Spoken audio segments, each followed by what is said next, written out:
At my extravagant wedding reception, my new husband raised his glass, looked at his weeping mother, and announced he was gifting her all his premarital assets and a guaranteed $15,000 a month from our new joint marital income.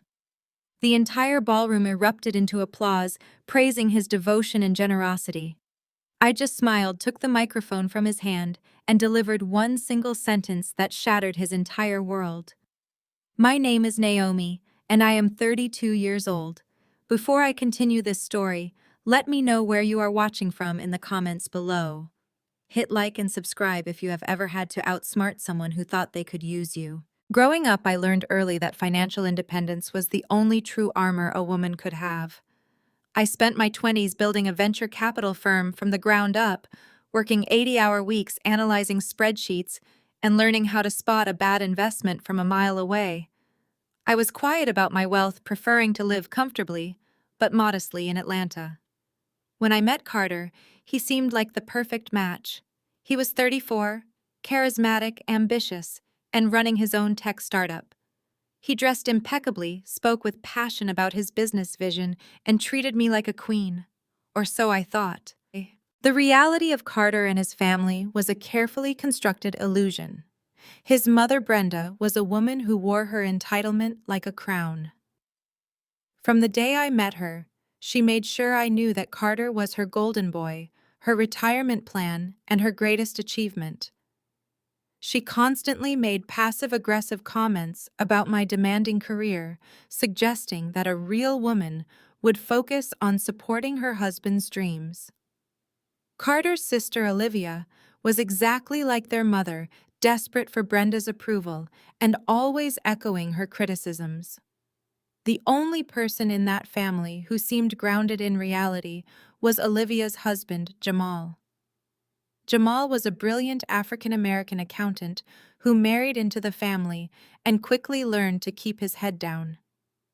We shared a quiet, mutual understanding of the toxic dynamics at play. Our wedding reception at the most exclusive country club in Atlanta was supposed to be the happiest day of my life. The ballroom was draped in white orchids and crystal chandeliers cast a warm golden light over 300 guests. We had just finished our first dance when Carter tapped his spoon against his champagne flute. The room fell silent. He stood at our sweetheart table looking devastatingly handsome in his custom tuxedo. He spoke eloquently about love, partnership, and about family. Then he turned his gaze to Brenda, who was sitting at the front table dabbing her dry eyes with a lace handkerchief. Carter cleared his throat and his voice echoed through the sound system. Today, as I start this new chapter with my beautiful bride, I want to honor the woman who sacrificed everything to get me here. Mom, you gave me the world.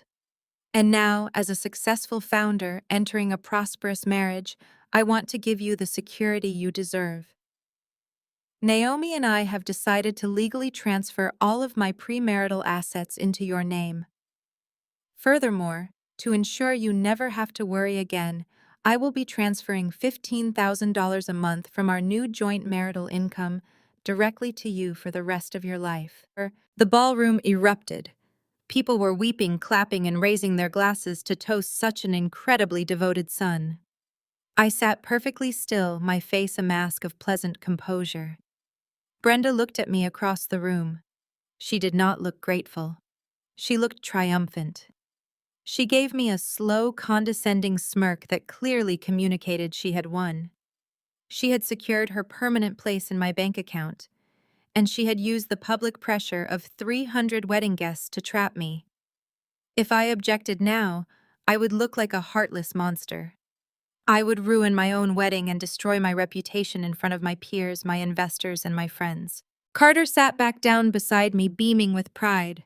He reached for my hand, expecting me to play the part of the compliant, supportive wife. He had timed this perfectly, knowing my aversion to public drama. He thought he had backed me into a corner where my only option was to smile and sign the checks. Instead, I gently pulled my hand away. I stood up, smoothing the skirt of my custom silk gown. The applause died down as guests expected me to add my own words of devotion. I walked around the table, my heels sinking slightly into the thick carpet, and I smiled warmly at the crowd. I reached out and took the microphone from Carter's hand. He looked up at me, his smile faltering for just a fraction of a second. "That is incredibly generous, Carter," I said, my voice carried clearly through the massive speakers. The guests leaned in, smiling in anticipation. I turned to look directly at Brenda, maintaining my warm, pleasant expression. "It is truly beautiful to see a son want to take care of his mother, especially considering your premarital assets are actually $400,000 in undisclosed business debt." A collective gasp swept through the ballroom. The silence that followed was so absolute you could hear the hum of the air conditioning. Carter's face lost all its color. He half rose from his chair, his mouth opening and closing without sound. Brenda's triumphant smirk vanished completely, replaced by a look of sheer panic. I did not stop. I kept my voice perfectly steady, projecting calm authority into the microphone. "And that $15,000 a month you promised her, that is exactly what I pay you to run my subsidiary company. A position which, by the way, I fired you from 3 hours ago." The shock in the room was palpable. Guests were staring at us, completely paralyzed. At the family table, Jamal covered his mouth with his hand, his shoulders shaking slightly in what looked like suppressed laughter. Olivia looked horrified. Brenda gripped the edge of the table, her knuckles turning white. Carter scrambled backward, his chair screeching against the floor. "Naomi, what are you doing?" he hissed, his microphone picking up the desperate whisper. I reached into the hidden pocket of my gown and pulled out a thick, folded manila envelope. I dropped it onto the sweetheart table right on top of his dinner plate. The heavy thud echoed loudly. "Those are annulment papers, Carter," I announced, my voice echoing through the grand hall. "Citing massive financial fraud.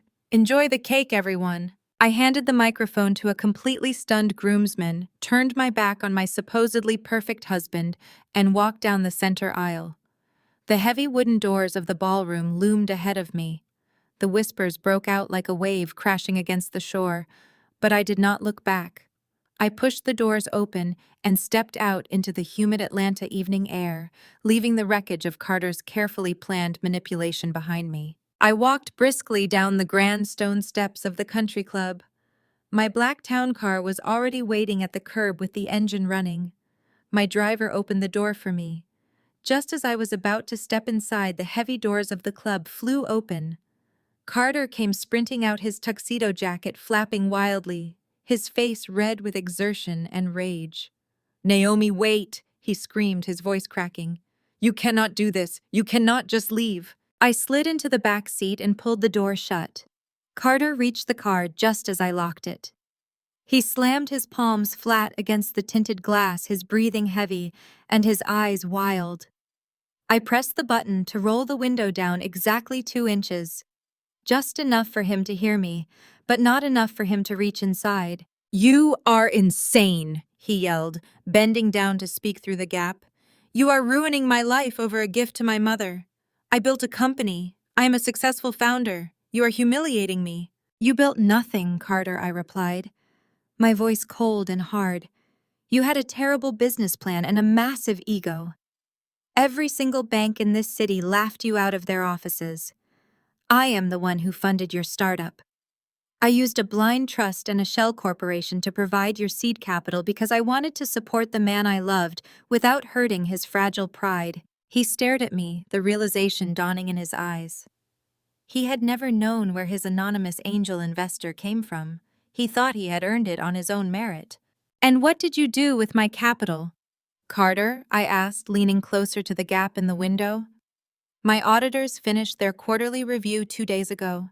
They found the money you siphoned out of the development accounts. You embezzled $600,000 of company funds to buy Brenda a luxury house in cash. You put it in her name to hide the asset." His eyes darted back and forth, panicking as the truth hit him. He had been caught. "You thought you were so smart," I continued. "You thought if you could just get me down the aisle today, our assets would legally merge.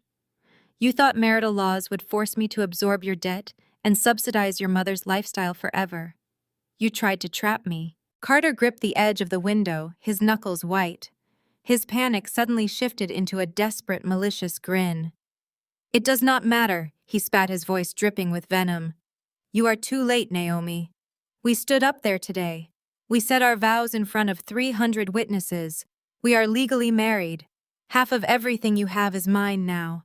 You cannot fire a spouse from marital property. I will take you to court and I will bleed you dry. I looked at him, studying the greed and entitlement that warped his handsome face. I let him enjoy his false victory for a few seconds before I smiled. We never signed a marriage license, Carter, I said softly. And that lovely officiant who stood up there and pronounced us husband and wife. He is an actor. I hired him from a local theater company. He is very convincing, is he not? Carter stopped breathing. His hands slipped off the glass. He stumbled backward as if I had physically struck him. The paperwork was never filed. I explained, my voice devoid of any emotion. You have no marital rights. You have no company. You have no income. You are just a man standing in a parking lot with $400,000 in debt and a looming lawsuit for corporate embezzlement. I pressed the button and the window rolled up smoothly, cutting off whatever desperate plea was forming on his lips.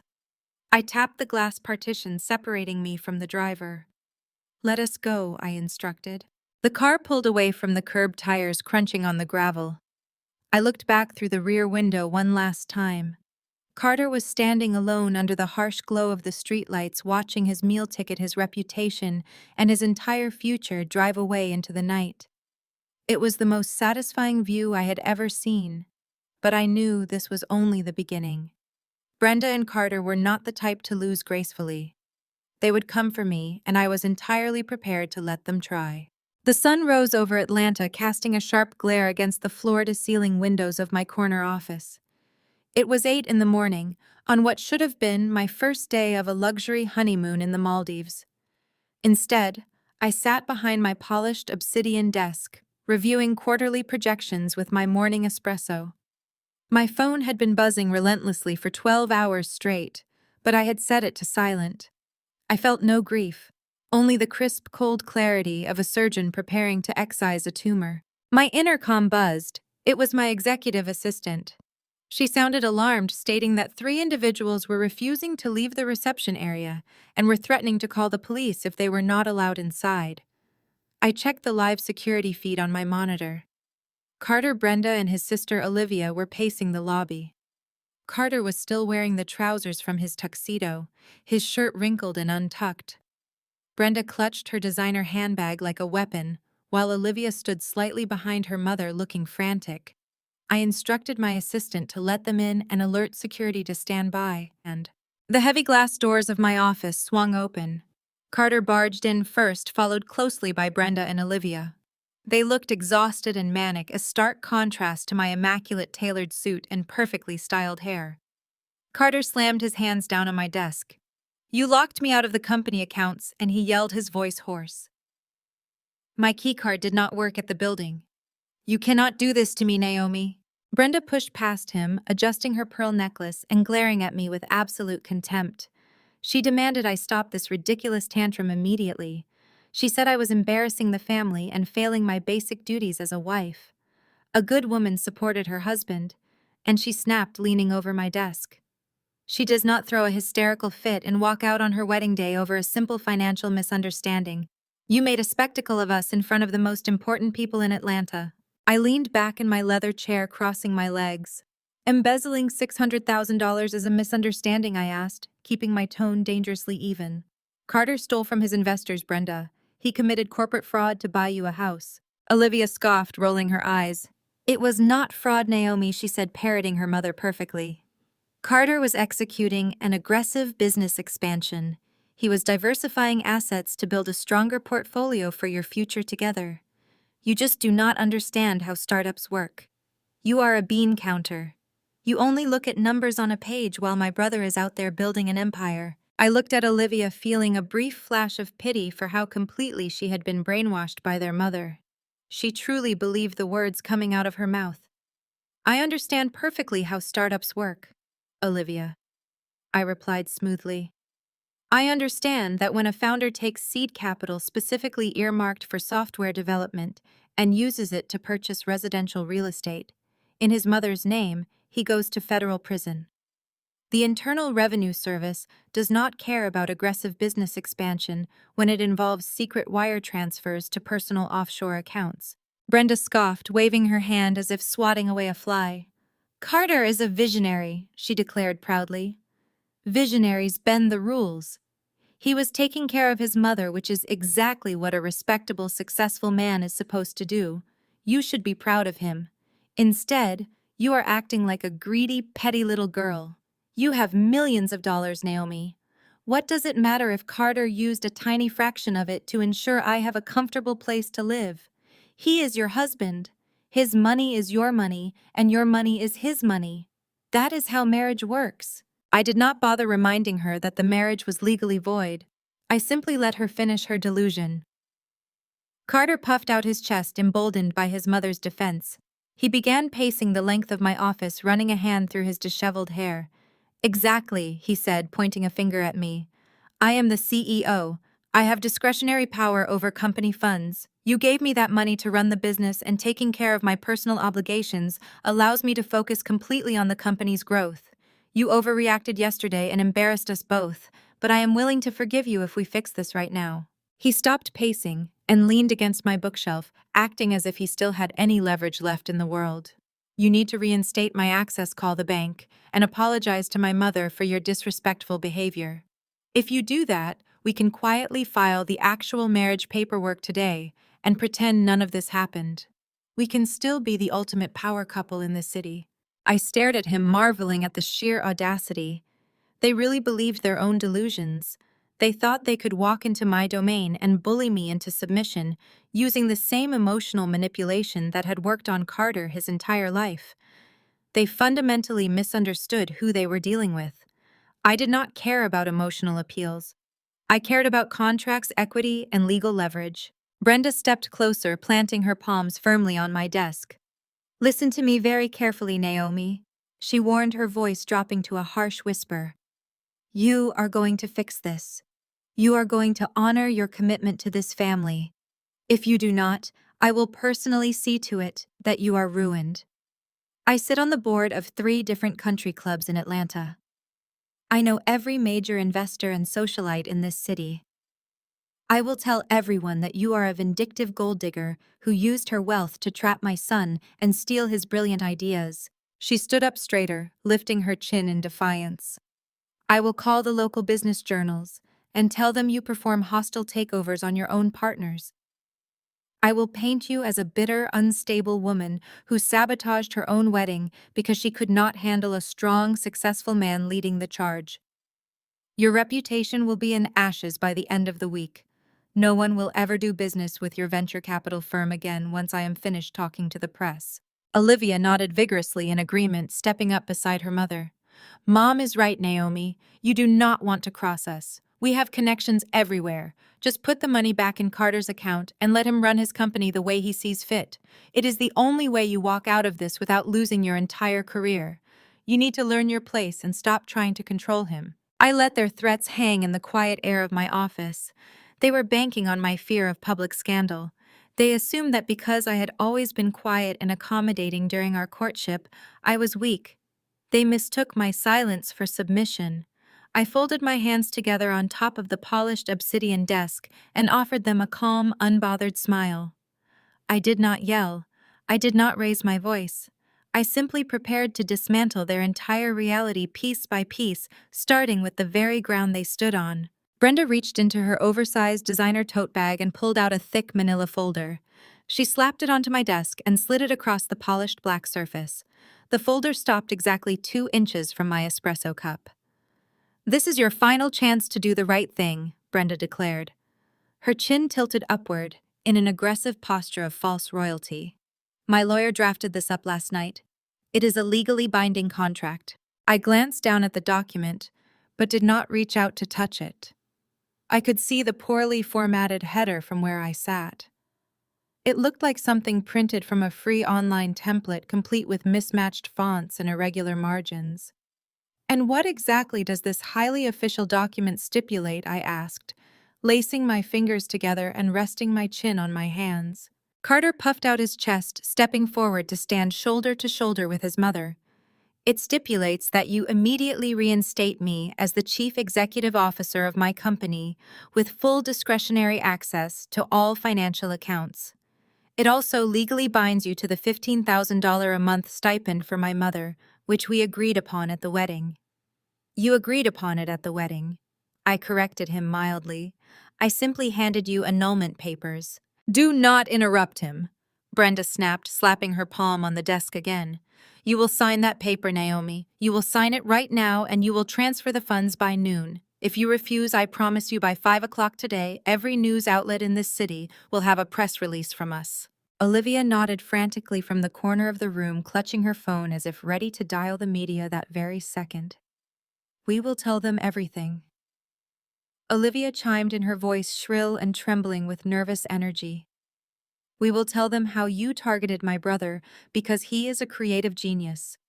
We will tell the world that you used your shady venture capital connections to steal his intellectual property, scam him out of his own startup, and then dump him at the altar to maximize your profit. I looked at Olivia, then at Carter, and finally at Brenda. The sheer delusion required to formulate this threat was almost impressive. Carter had never possessed a single original idea in his life. His startup was a logistics software platform that my own engineers had designed and built from scratch. I had essentially handed him a fully functional product and a title to stroke his fragile ego while my team did the actual grueling work behind the scenes.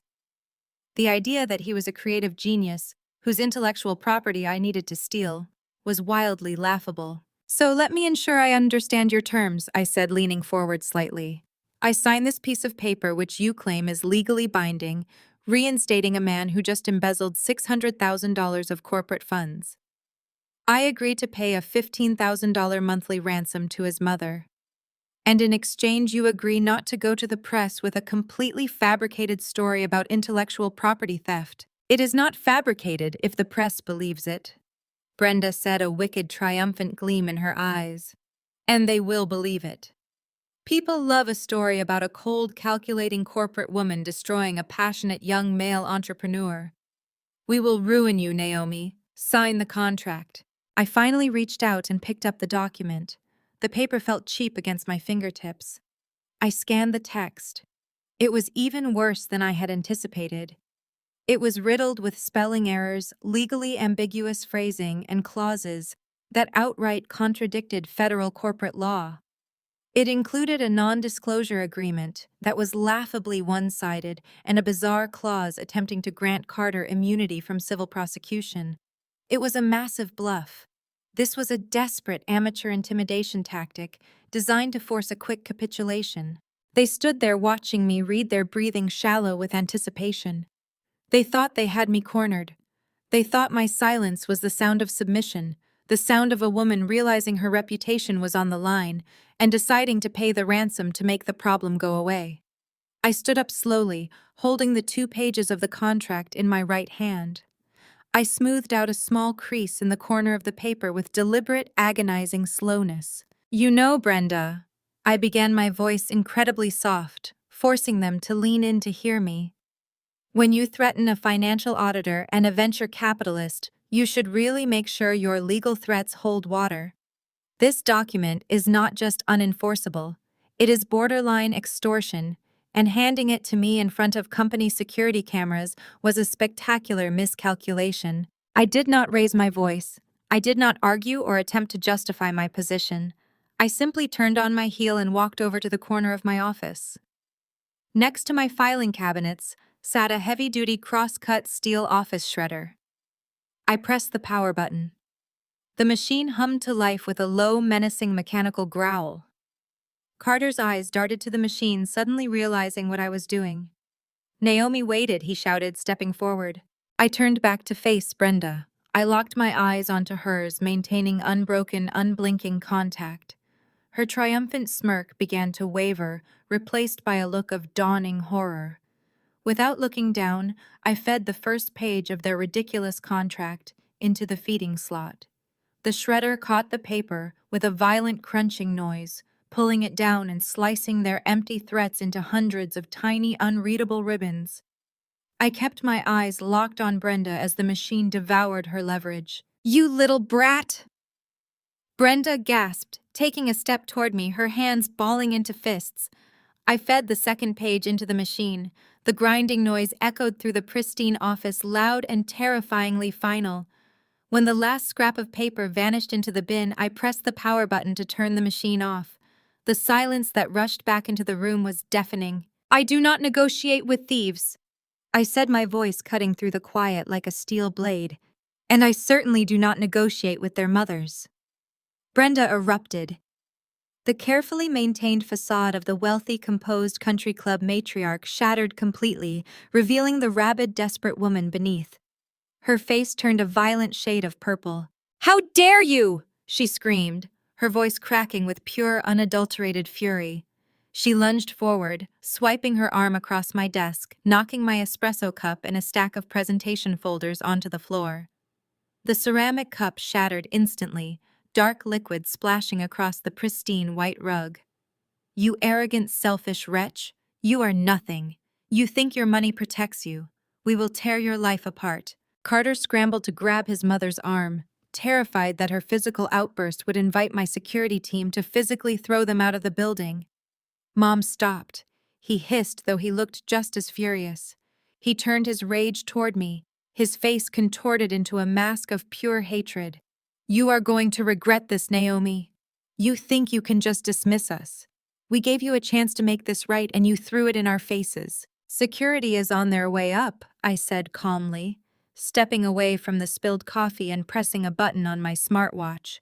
"You have exactly 30 seconds to vacate my office before I have you arrested for trespassing and vandalism." Olivia pulled her phone out of her pocket, her thumbs moving furiously across the screen. Her face was twisted into a malicious sneer. "You asked for this." Olivia spat, her voice shaking with adrenaline. "I am posting everything right now. The whole world is going to know what a monster you are. We are going to ruin your business, your reputation, and your life." "Post whatever you want, Olivia," I replied, walking back to my desk to wait for the guards. "But make sure you spell my name correctly. I want the authorities to know exactly who to contact when I sue you for defamation." Brenda was hyperventilating, struggling against Carter's grip.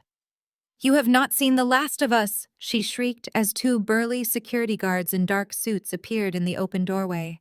"You will pay for disrespecting this family." "Escort them out," I told the guards, pointing toward the elevators. "If they resist, call the police." The guards moved in swiftly, their imposing presence finally forcing the reality of the situation onto my uninvited guests. Carter practically dragged his screaming mother out of the office, throwing one last venomous glare over his shoulder. Olivia scurried after them, her eyes glued to her phone screen as she began executing their pathetic revenge plan. I stood alone in my office, looking down at the shattered espresso cup and the stained rug. They had made their choice. They had decided to launch a public war, thinking public opinion could bend me where intimidation had failed. I calmly picked up my desk phone and dialed my crisis management team. They wanted a war of reputations, and I was more than ready to oblige. The phone barely rang twice before my head of public relations answered. I instructed him to lock down all external communication channels and prepare for an incoming smear campaign.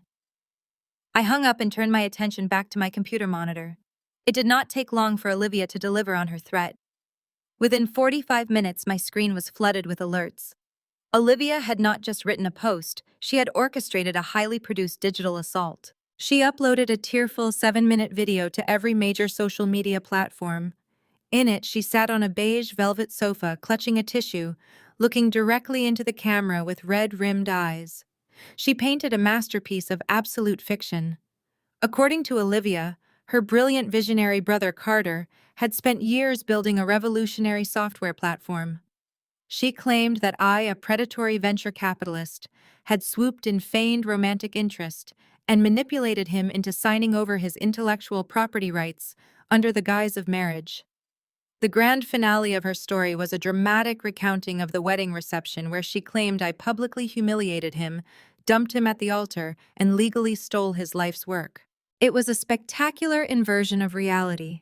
She weaponized every corporate stereotype available, casting me as the heartless female shark who devoured the earnest, hardworking entrepreneur.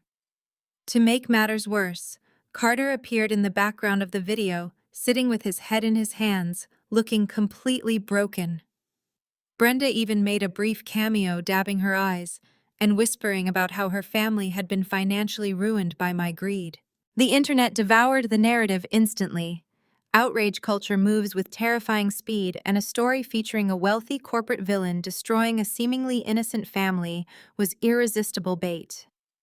Within 2 hours, the video had amassed 500,000 views. The internet mob mobilized with ruthless efficiency. My venture capital firm began trending for all the wrong reasons. Thousands of angry users swarmed our business pages, leaving 1-star reviews and demanding my immediate resignation.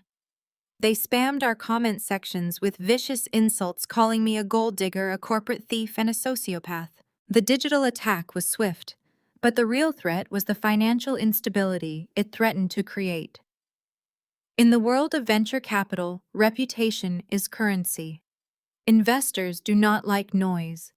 They loathe public scandal, and they panic at the first sign of volatility. My private line began ringing incessantly. Board members, managing partners, and key investors were demanding answers.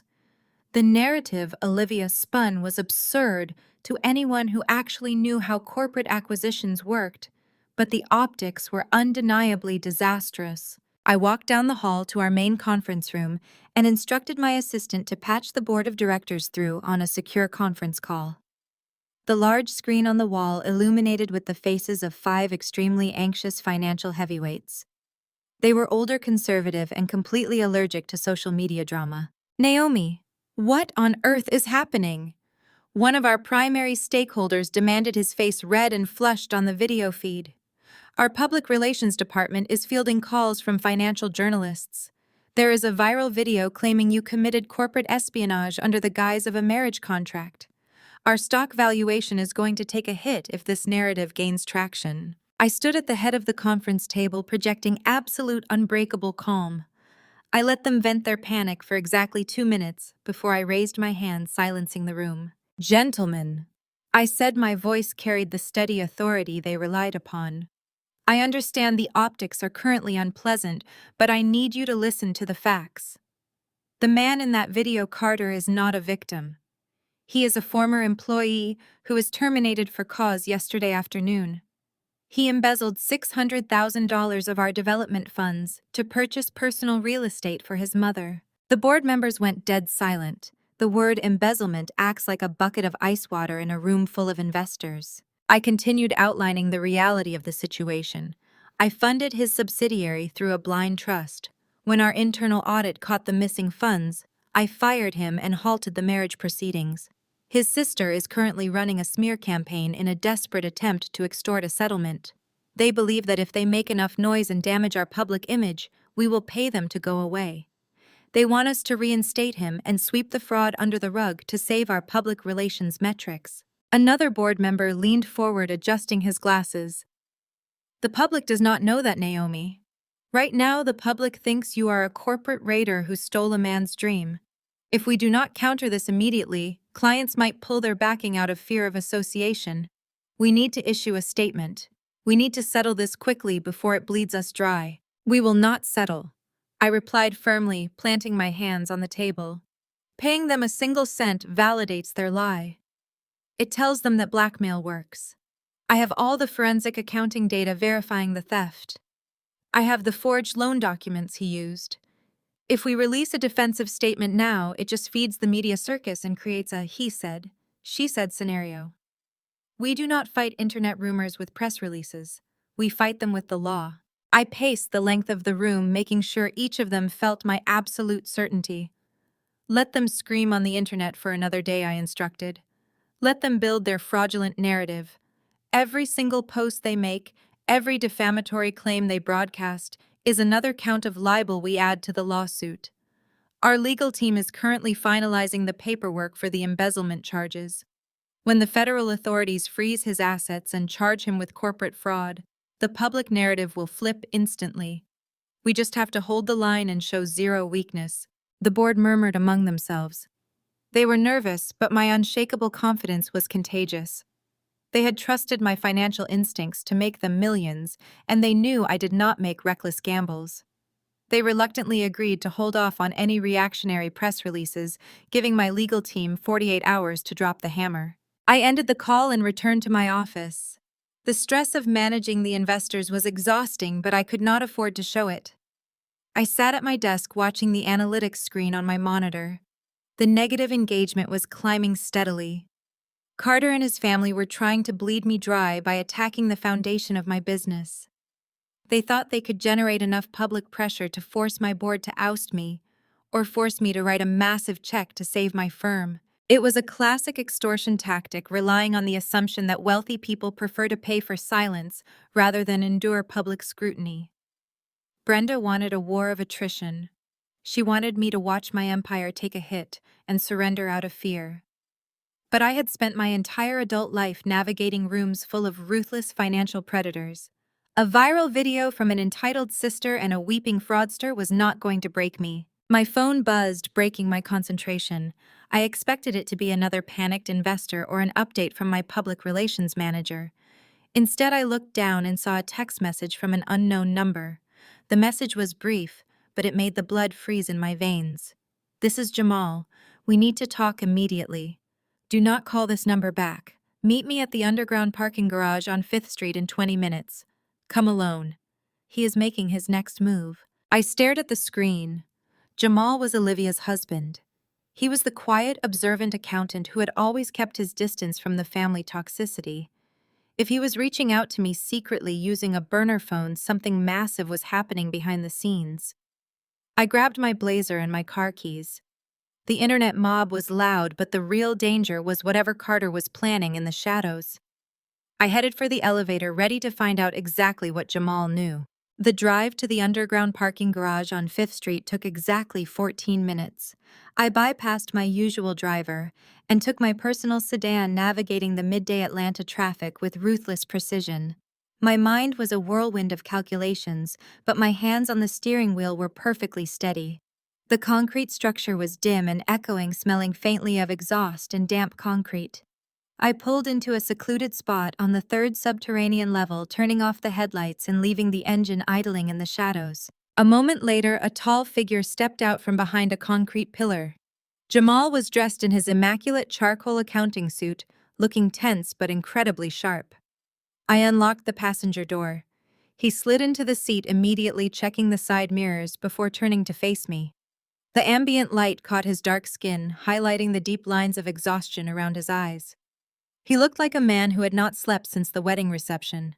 "Thank you for coming," Jamal said, his voice low and urgent over the hum of the engine. "I know you have absolutely no reason to trust anyone connected to my wife right now, but you need to see what I have." I kept my hands on the steering wheel, watching his face carefully. "You are taking a massive risk meeting me here, Jamal. If Brenda or Carter found out you were coordinating with me, they would turn that internet mob on you in a heartbeat. Why are you helping me?" Jamal let out a bitter, humorless laugh, rubbing the back of his neck.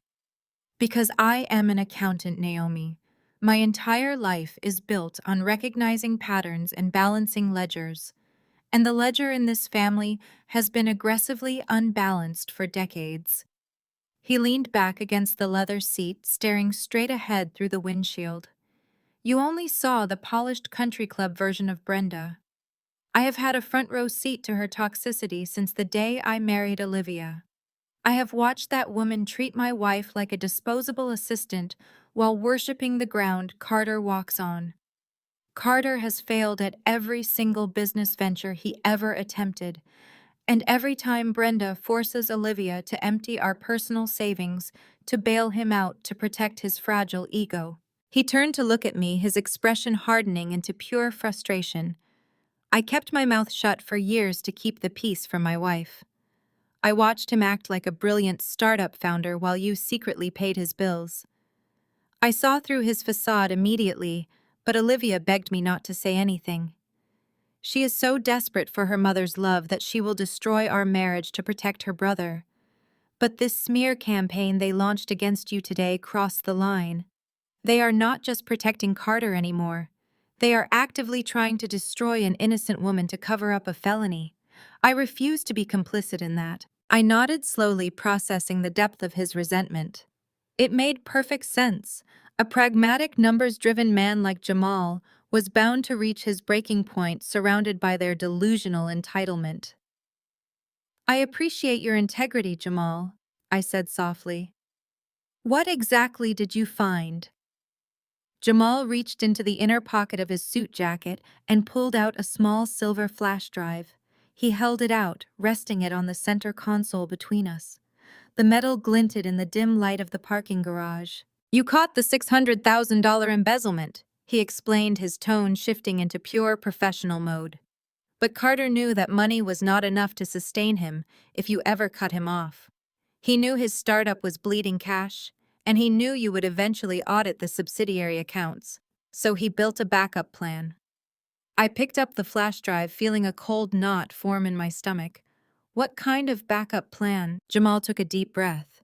A week before the wedding, Carter came to me asking for advice on bridge loans.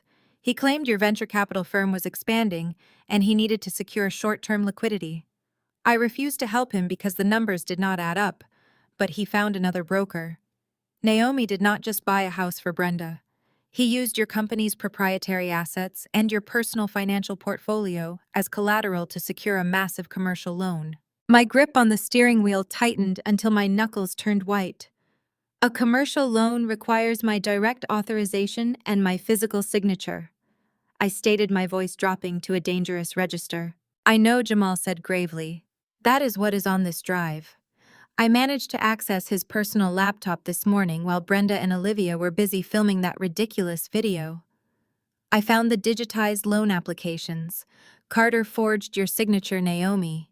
He bypassed the standard notary requirements by using a contact Brenda has at a regional bank. They falsified board resolutions claiming you authorized him as the sole financial guarantor. The loan is for $4 million. The sheer audacity of the crime hit me like a physical blow. Carter was not just a greedy man playing CEO. He was a dangerous liability who had actively attempted to chain me to millions of dollars in fraudulent debt. He planned to secure the cash, filter it through offshore accounts, and leave my firm holding the bag when the bank came to collect it. The digital smear campaign was just a distraction, I murmured, realizing the full scope of their strategy. They wanted me busy fighting an internet mob so I would not notice the massive financial hemorrhage happening behind the scenes. They wanted my board of directors looking at public relations metrics instead of banking alerts. Jamal tapped the dashboard urgently. "It gets worse, Naomi." The loan was approved late Friday afternoon, but the funds were put on a mandatory clearing hold over the weekend. They were scheduled to be released into your joint operating account this morning. When you announced the annulment and fired him at the reception, he panicked. He knows your legal team is currently locking down the subsidiary accounts, but corporate banking freezes can take 24 hours to fully propagate through the regional banking systems. I looked at the digital clock on my dashboard. It read 11:45 in the morning. "Where is Carter?" I demanded, shifting the car into gear. "He is not hiding at his mother's house," Jamal said, his voice tight with urgency. "He just used the viral video to excuse himself from the house, claiming he needed air. But I tracked his phone location through our family sharing plan before I left. He is currently standing inside the main branch of your corporate bank downtown. He is using his remaining administrative credentials and the forged documents to drain your primary corporate operating account before the freeze hits the system. If he gets that wire transfer pushed through to his offshore holding company, you will never see that $4 million again." I slammed my foot on the brake, keeping the car idling as adrenaline surged through my veins. Carter was actively trying to execute the final stage of his heist. He thought he had outsmarted me. He thought the chaos he created online would give him the exact window of opportunity he needed to walk away a millionaire. "Thank you, Jamal," I said, my voice was ice cold. "I will make sure you are kept completely out of the legal fallout. Go back to your office and pretend you never saw me." Jamal opened the passenger door, slipping out into the shadows of the garage. "Take him down, Naomi," he said, stepping back. "Take them all down." I slammed the car door shut and floored the accelerator. The tires squealed against the concrete as I spiraled up the parking ramp, bursting out into the blinding Atlanta sunlight. I reached over, grabbing my phone from the passenger seat, and dialed my head of security. I had exactly 12 minutes to reach the bank before Carter successfully robbed me blind, and I had absolutely no intention of letting him win. I kept the accelerator pressed firmly to the floor of my sedan, weaving through the midday Atlanta traffic with a singular icy focus. My phone was connected to the car audio system, ringing the direct line of my head of security. He answered on the second ring. I needed a lockdown protocol initiated at the main corporate bank branch downtown. I commanded, my eyes scanning the lanes ahead. Carter is currently inside attempting to execute a fraudulent wire transfer using forged documents. Get a team there immediately and do not let him leave with a single cent. I disconnected and immediately dialed Richard Sterling, the Senior Vice President of Commercial Banking, who managed my firm's primary accounts. Richard answered with his usual jovial tone, but I cut him off instantly. Richard, this is Naomi. I am declaring a code red on all accounts associated with my venture capital firm and any subsidiary entities linked to Carter. Freeze everything right now. No outgoing wires, no intra-bank transfers, no cashier checks. Richard hesitated, the joviality vanishing from his voice. Naomi, a total freeze requires board authorization or a verified security threat. We cannot just lock down operating accounts without standard procedure. The compliance department will have my head. Carter forged my signature on a $4 million commercial bridge loan, I said sharply, swerving around a slow-moving delivery truck. He bypassed the notary and used a contact inside your regional network to push it through. He is currently standing at one of your teller windows, trying to wire those funds to an offshore holding company before the weekend clearing hold expires. If that money leaves the bank, Richard, I will hold your institution fully liable for facilitating corporate fraud. I heard the frantic clicking of a keyboard on the other end of the line. Give me 30 seconds, Naomi. Richard said, his voice dropping into pure crisis management mode. I am overriding the system right now. No money moves out of your portfolios today. I pulled into the semicircular driveway of the bank headquarters, ignoring the valet parking signs and leaving my car right at the curb. I tossed the keys to a startled valet attendant and marched up the wide marble stairs. The bank lobby was a cavernous space of polished stone vaulted ceilings and hushed conversations. It was designed to intimidate with its massive columns and heavy velvet drapery, but today it was simply my arena. I spotted him immediately. Carter was standing at the priority service desk designated for high net worth clients. He was leaning over the mahogany counter, tapping his foot anxiously against the marble floor. His posture screamed sheer desperation. He was sweating, his tailored shirt clinging to his back, and he kept glancing over his shoulder toward the main entrance as if expecting the police to walk in at any second. I slowed my pace, walking with deliberate, silent precision. I wanted to see exactly how far he would get before the trap snapped shut. Just push the transfer through, Carter demanded, his voice cracking slightly as he leaned closer to the terrified bank manager sitting behind the desk. I am the chief executive officer of the subsidiary, and I am the legal spouse of the primary account holder. I have full authorization. The documents are perfectly legal. You are delaying a critical international expansion and costing my firm thousands of dollars by the minute. The bank manager, a younger woman with a tight bun, stared at her computer monitor with a growing expression of absolute panic. Sir, I am trying to process the request, but the system is throwing a critical error code. I am completely locked out of the subsidiary operating account. I cannot even view the balance. Try it again, Carter snapped, slamming his fist on the heavy wooden desk. You typed the routing number wrong. Do your job and push the wire through. I do not have all day to sit here and wait for you to figure out basic banking software. I stepped up right behind him, my voice cutting through the hushed atmosphere of the bank lobby like a cracking whip. She cannot push it through, Carter, because the account does not exist to you anymore. Carter spun around so fast he nearly lost his footing. The blood drained from his face, leaving him looking like a ghost in a wrinkled shirt.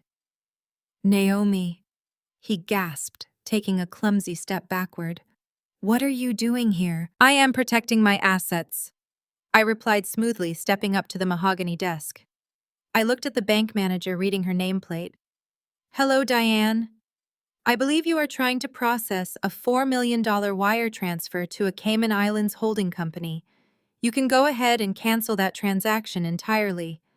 The authorization documents he handed you are heavily forged.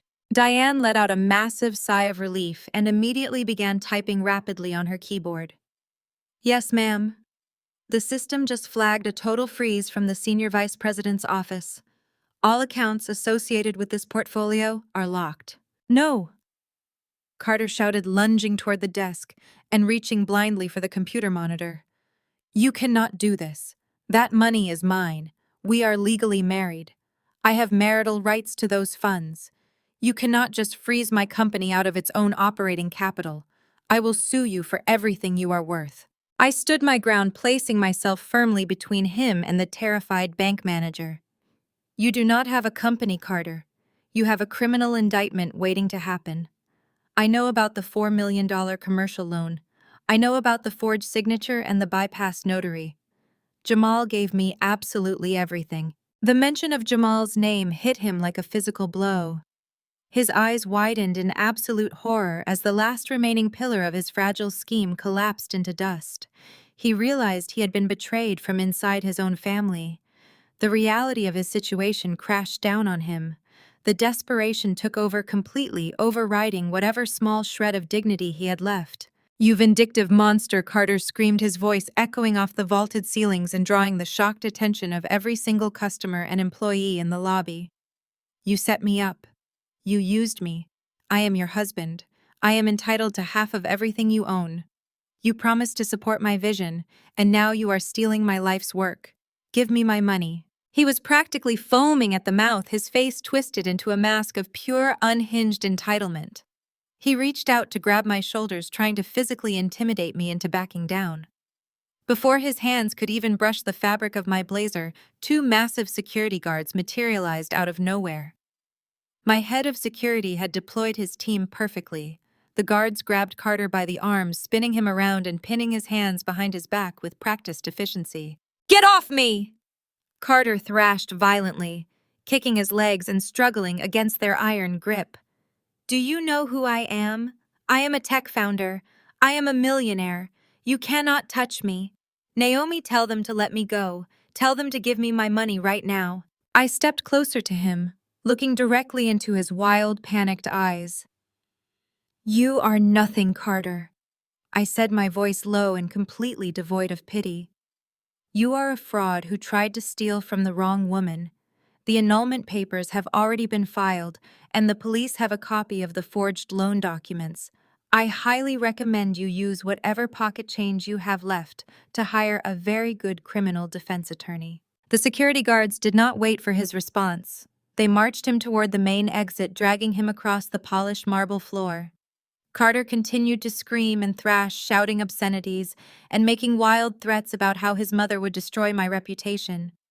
He kicked over a brass velvet stanchion near the revolving doors, causing a massive clatter that echoed through the entire building. The pristine, sophisticated atmosphere of the bank was completely shattered by his pathetic tantrum. The guards shoved him through the heavy glass doors and out onto the hot Atlanta sidewalk. I stood in the center of the lobby, straightening my blazer and turning back to the bank manager. Diane. I apologize for the disruption, I said, smoothly, projecting absolute control. Please ensure all forged documents are preserved for the upcoming federal investigation. My legal team will be in touch this afternoon to retrieve the physical copies. Of course, Ms. Naomi, Diane stammered, still clutching her pen tightly. I will lock them in the main vault right now. I nodded once and walked out of the bank. The digital smear campaign was still raging online, but the financial bleeding had been definitively stopped. Carter was broke, locked out, and completely exposed. Now it was time to turn my attention to Brenda and the rest of the flying monkeys who thought they could win a war of attrition against a woman who held all the keys to the castle. I stepped out of the air-conditioned bank lobby and into the sweltering Atlanta afternoon heat. My driver had circled the block and was idling smoothly by the curb. I slid into the cool leather interior of the back seat, taking a deep breath of satisfaction. The hardest part was over. Carter was financially neutralized, but the fun was just beginning. My personal phone chimed. The caller ID displayed the name Genevieve DuPont. Genevieve was the general manager of a highly exclusive ultra-luxury boutique located in the Buckhead shopping district. More importantly, my commercial real estate firm owned the entire retail block, and I personally held the master lease for her building. Naomi, I am so sorry to bother you, Genevieve whispered frantically. We have a situation. A woman is causing an absolute nightmare at the checkout counter. She is demanding we hand over $30,000 worth of custom imported leather goods. Her card declined 4 times, and now she is screaming that she is going to have me fired because her son is a tech billionaire who practically owns Atlanta. What is the name on the card, Genevieve? I asked. Carter. And the woman keeps yelling that she is Brenda and we are ruining her celebration. Perfect. Brenda was already trying to spend the money Carter thought he was stealing from me today. Genevieve patched me into the store's high-definition security feed, the one with the audio overlay, and put your phone on speaker but hide it behind the register. I want to see this. I opened the security application on my tablet. The boutique's interior flashed onto the screen. It was a pristine temple of white marble and gold fixtures. At the center checkout counter, Brenda and Olivia were piling up inventory. Crocodile skin handbags, silk scarves, and imported sunglasses were stacked high. Brenda looked absolutely manic with greed. She was practically vibrating with the thrill of spending what she assumed was my liquidated capital. Genevieve reappeared on the screen, maintaining perfect professional composure. Ma'am, I have tried the card for a 5th time. The issuer has placed a hard block on the account. The transaction cannot be completed. Brenda slammed her hand flat against the glass display case. You are clearly incompetent. Do you know who my son is? He is the chief executive officer of the most successful tech company in this state. He just closed a massive deal this morning. Run the card again. I am not leaving here without these bags. My daughter and I are celebrating a massive family victory today. Olivia nodded, clutching a pastel leather clutch to her chest. My brother is a millionaire. Your machine is obviously broken. Genevieve remained unflappable. The machine is functioning perfectly, ma'am. The bank has flagged the card as invalid due to a corporate freeze. Corporate freeze? Brenda screeched, her voice echoing off the marble walls. That is impossible. My son controls that money. She snatched the black metal card from the counter and aggressively dug into her designer purse for her phone. I am calling him right now. He is going to buy this entire store and fire you on the spot. I watched the screen intently as Brenda dialed Carter's number, putting him on speakerphone to maximize her intimidation tactic against the store manager. Carter answered. He sounded like a man drowning. Mom, where are you? Carter, darling. Brenda said, her tone dripped with artificial sweetness for the benefit of the boutique staff. I am at the boutique in Buckhead. Olivia and I are trying to pick up the celebration gifts we discussed, but this ridiculous clerk keeps telling me your black card is declined. Tell her to push it through. We have a brunch to attend, and I want to carry the new bag. There was a ragged, heavy silence on the other end of the line. The background noise filtering through the speaker sounded like city traffic. Carter was standing on the sidewalk exactly where the security guards had thrown him. The card is dead. Mom. Carter choked out, his voice cracking with absolute panic. Everything is dead. Naomi found out. She found out about the house. She found out about the loan. She was at the bank. Brenda's posture stiffened. The smug arrogance instantly evaporated from her features, replaced by total confusion. What do you mean she was at the bank? Carter, you told me you were wiring the funds this morning. You said the money was secure. She froze the accounts. Carter screamed, the sound tearing through the quiet luxury store. She froze everything. I have no access. The bank manager kicked me out. Security threw me onto the street. She knows about the forged signature, Mom. She knows I bypassed the notary. She brought up Jamal. Jamal betrayed us. He gave her the documents. Olivia dropped the pastel clutch she was holding. It hit the marble floor with a soft thud. Carter. What are you saying?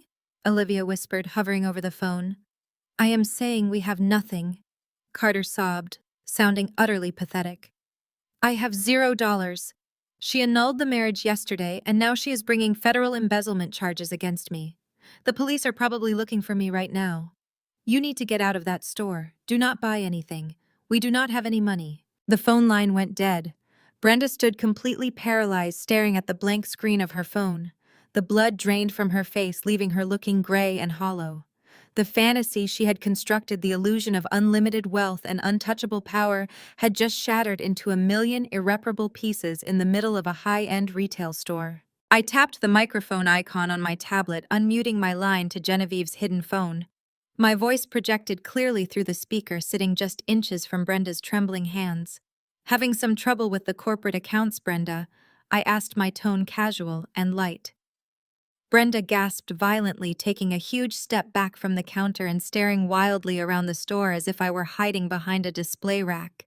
Naomi, she breathed, her voice barely a whisper. Where are you? I'm in the back of my town car watching you embarrass yourself on a high-definition security feed, I replied. It is fascinating to watch you try to celebrate my financial ruin using my own money. Did Carter really promise you a shopping spree with the funds he was attempting to steal from my investors? You listened to me? Brenda stammered, trying desperately to summon her usual venom but completely failing. Her hands were shaking uncontrollably. You cannot do this to my son. He is your husband. You owe this family. I owe you absolutely nothing, I said, cutting her off with surgical precision. And you seem to be forgetting a crucial detail, Brenda. You do not just lack the funds to buy those bags. You are currently trespassing on my property. Your property? Brenda echoed, looking around the lavish boutique in bewilderment. My commercial real estate firm owns the master lease for that entire retail block, I explained, enjoying the absolute terror blooming in her eyes. I am the landlord, which means I get to decide who is welcome on the premises. I addressed the store manager directly through the speaker. Genevieve, you have my full authorization to refuse service to these women permanently. Please ask them to leave. If they do not vacate the property in 60 seconds, call the police and have them formally trespassed. Yes, ma'am, Genevieve said with a small, satisfied smile crossing her professional features. She looked directly at Brenda, pointing a perfectly manicured finger toward the heavy glass doors. You heard the owner. Leave my store immediately. Olivia grabbed her mother's arm, pulling her toward the exit. Mom, we need to go. We need to go right now. This is not over, Naomi. Brenda shrieked, her voice echoing frantically as Olivia dragged her away from the counter. You hear me? I will destroy you. I will make sure nobody in this city ever speaks to you again. Good luck with that, Brenda, I replied smoothly.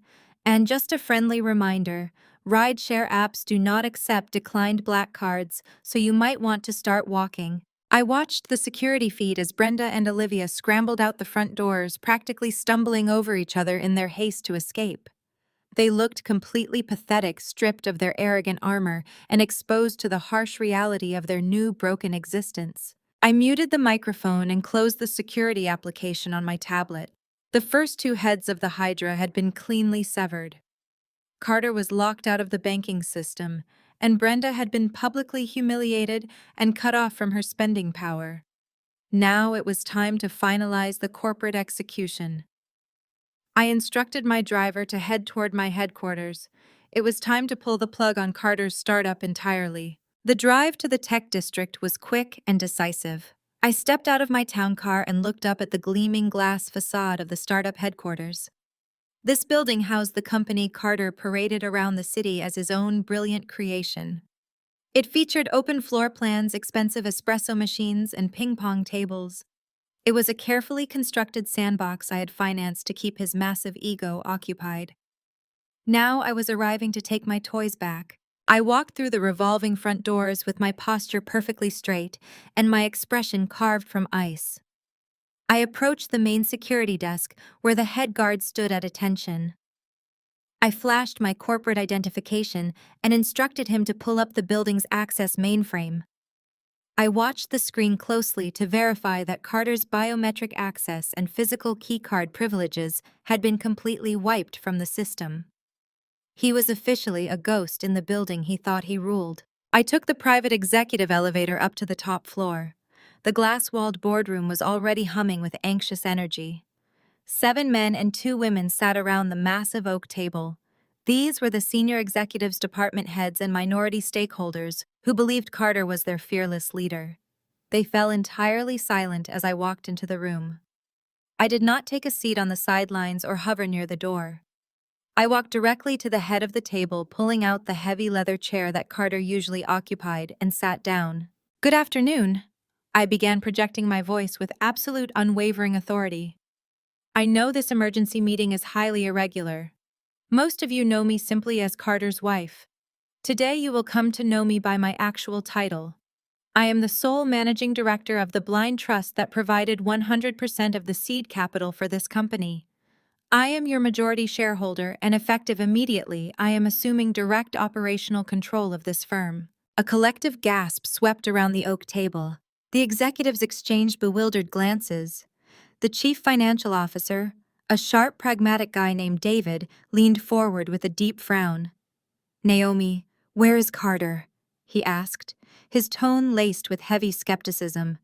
"You cannot just call a board meeting and oust the chief executive officer without a formal vote or proper legal procedure. He can be ousted when he commits multiple federal offenses," I replied smoothly. I reached into my briefcase and pulled out the remote for the ceiling projector. I clicked the button, and the massive wall screen behind me illuminated with high-definition scans of the documents Jamal had provided on the flash drive. "What you are looking at is a forensic accounting of Carter's activities over the past 6 months. Let us start with the missing $600,000 from your software development budget." I spent the next 4 minutes walking them through the transactions with surgical precision. I showed them the shell companies Carter had established. I showed them the routing numbers. I showed them the residential real estate purchase made entirely in cash and placed firmly in Brenda's name. The gasps in the room turned into angry, betrayed mutters. These executives had been working 80-hour weeks to hit their development milestones, completely unaware that their supposed leader was draining their operating capital to buy a mansion for his mother. Then I pulled up the final slide. This morning, Carter attempted to leverage the proprietary assets of this very company to secure a $4 million commercial bridge loan. I stated, my voice echoing off the glass walls. "He forged my signature. He bypassed the bank notary. He falsified board resolutions claiming that you all unanimously authorized him as the sole financial guarantor for this debt." The executives turned deathly pale. David stared at the projected documents, doing the mental math and realizing their equity was almost completely wiped out by a loan they never knew existed. "He tried to leverage our intellectual property?" David asked, his voice shaking with pure, unadulterated fury. "Yes," I confirmed, meeting his angry gaze. "And he was standing in a bank lobby trying to wire those funds to an offshore holding company 2 hours ago. I froze the transfer just in time to save this company from total insolvency and secure your jobs." Suddenly, a loud, violent crash echoed from the reception area outside the glass walls. I turned my head to see Carter physically shoving a terrified junior developer aside to force his way through the security turnstiles. His deactivated keycard had flashed red, denying him entry, so he had resorted to brute force. He sprinted down the open-plan office floor, his suit jacket gone, his tie loosened, and his face a mask of panicked frenzy. He knocked over a rolling chair, completely ignoring the loud shouts of the security guards chasing him down the hall. He burst through the heavy glass doors of the boardroom, his chest heaving, sweat dripping down his flushed face. He looked like a cornered, desperate animal. "Do not listen to her," Carter screamed, pointing a shaking finger at me. "This is a hostile takeover. She is a vindictive, crazy woman trying to ruin me because we had a personal fight. This is my company. I am the chief executive officer." The board members stared at him with absolute revulsion. The contrast in the room was striking. I sat comfortably at the head of the table, immaculate and calm, holding the undeniable projected proof of his financial crimes. He stood panting by the door, looking completely unhinged. "You are not the chief executive officer?" "Carter."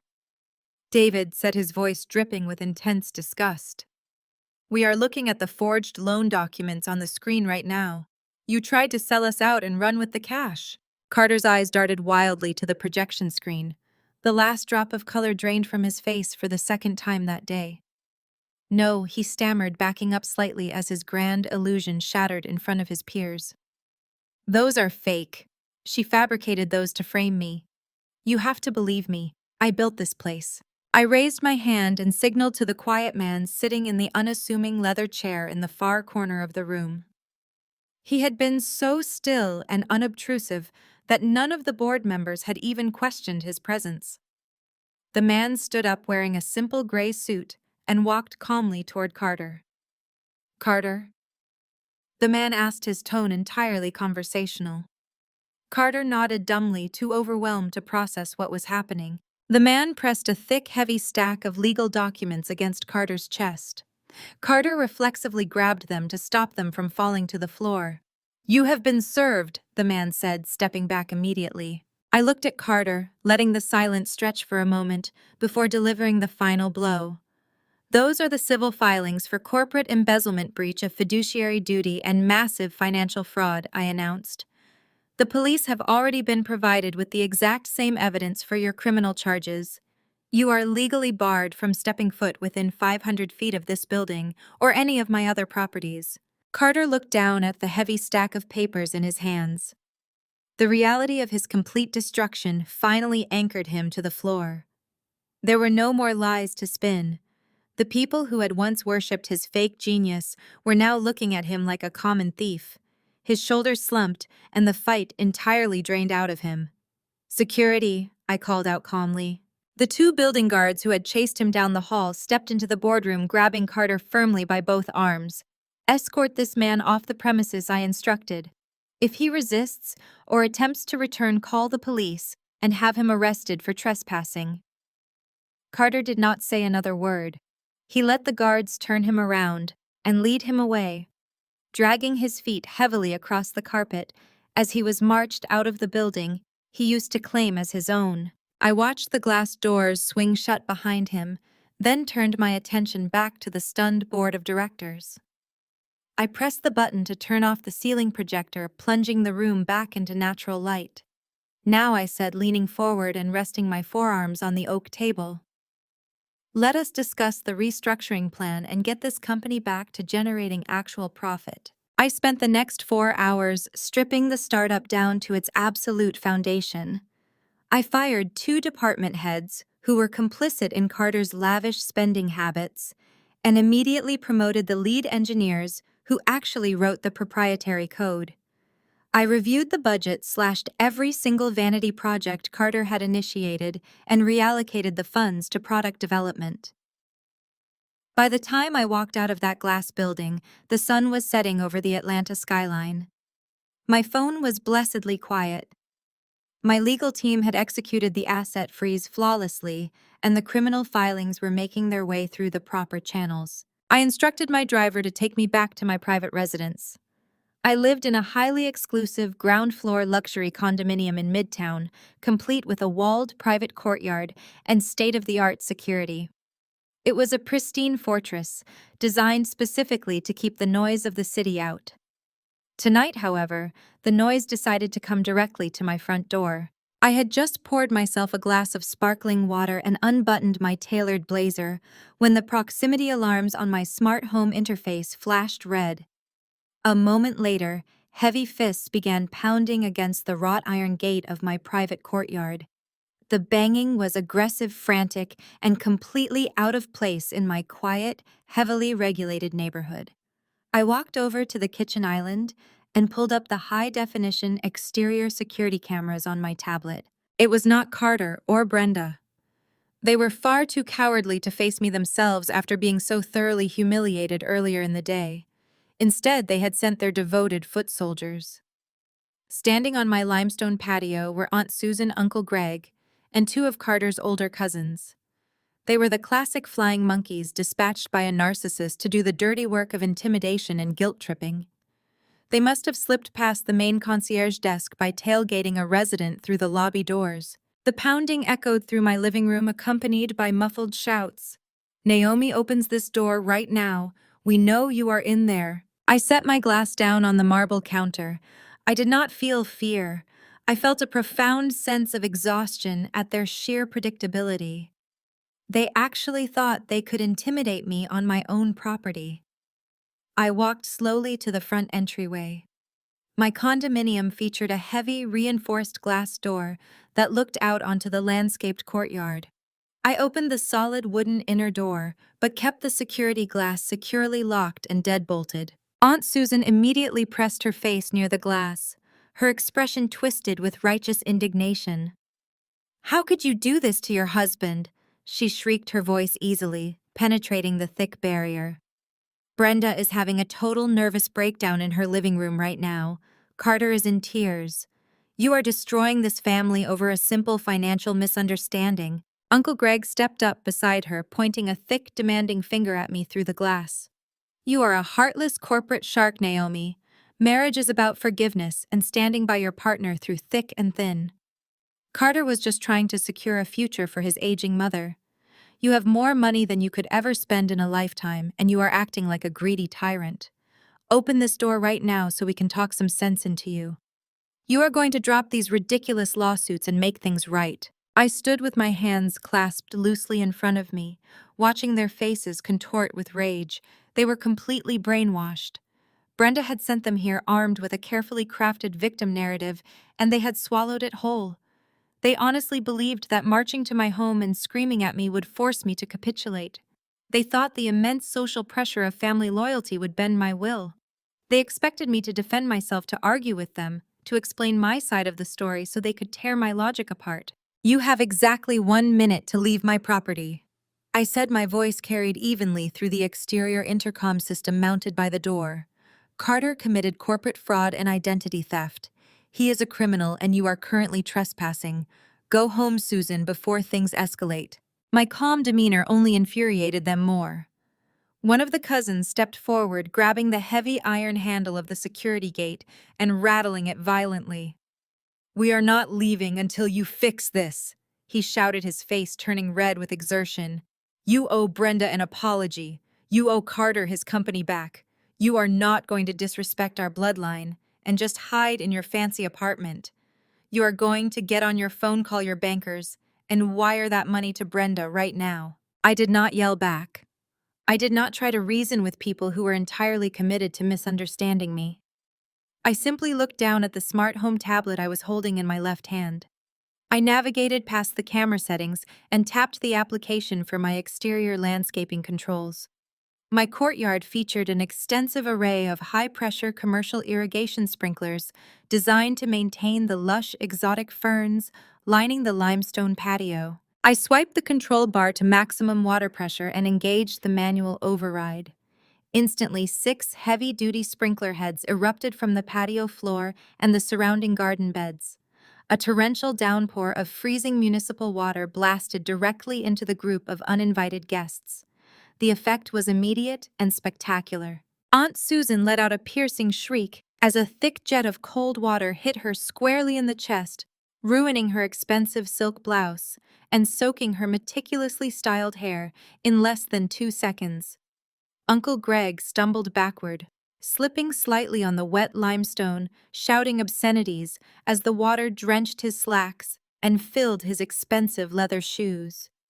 The 2 cousins scattered, waving their arms wildly as the automated sprinkler heads oscillated back and forth, catching them in a relentless crossfire of freezing water. While they shrieked and scrambled blindly around the patio, trying to escape the artificial monsoon, I calmly tapped the phone icon on my tablet and dialed emergency services. "Yes," I said, my voice perfectly steady as the police dispatcher answered the call. "I need immediate assistance at my residence. I have 4 aggressive individuals trespassing on my private patio.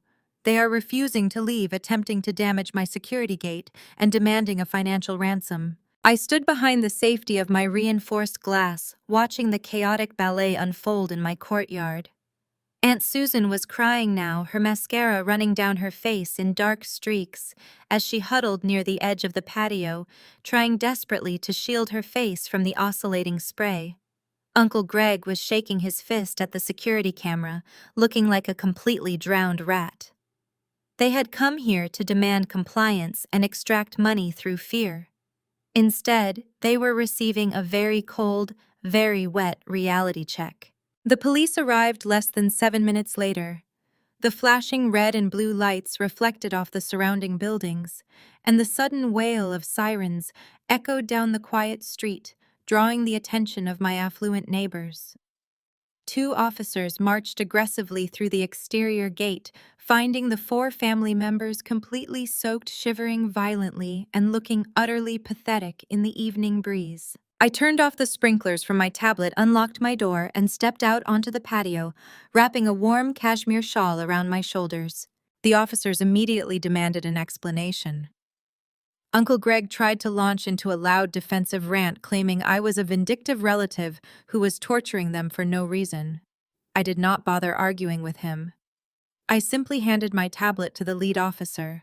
I played the exterior security footage showing them violently rattling my gate, screaming demands for wire transfers, and refusing my direct legal order to leave the premises.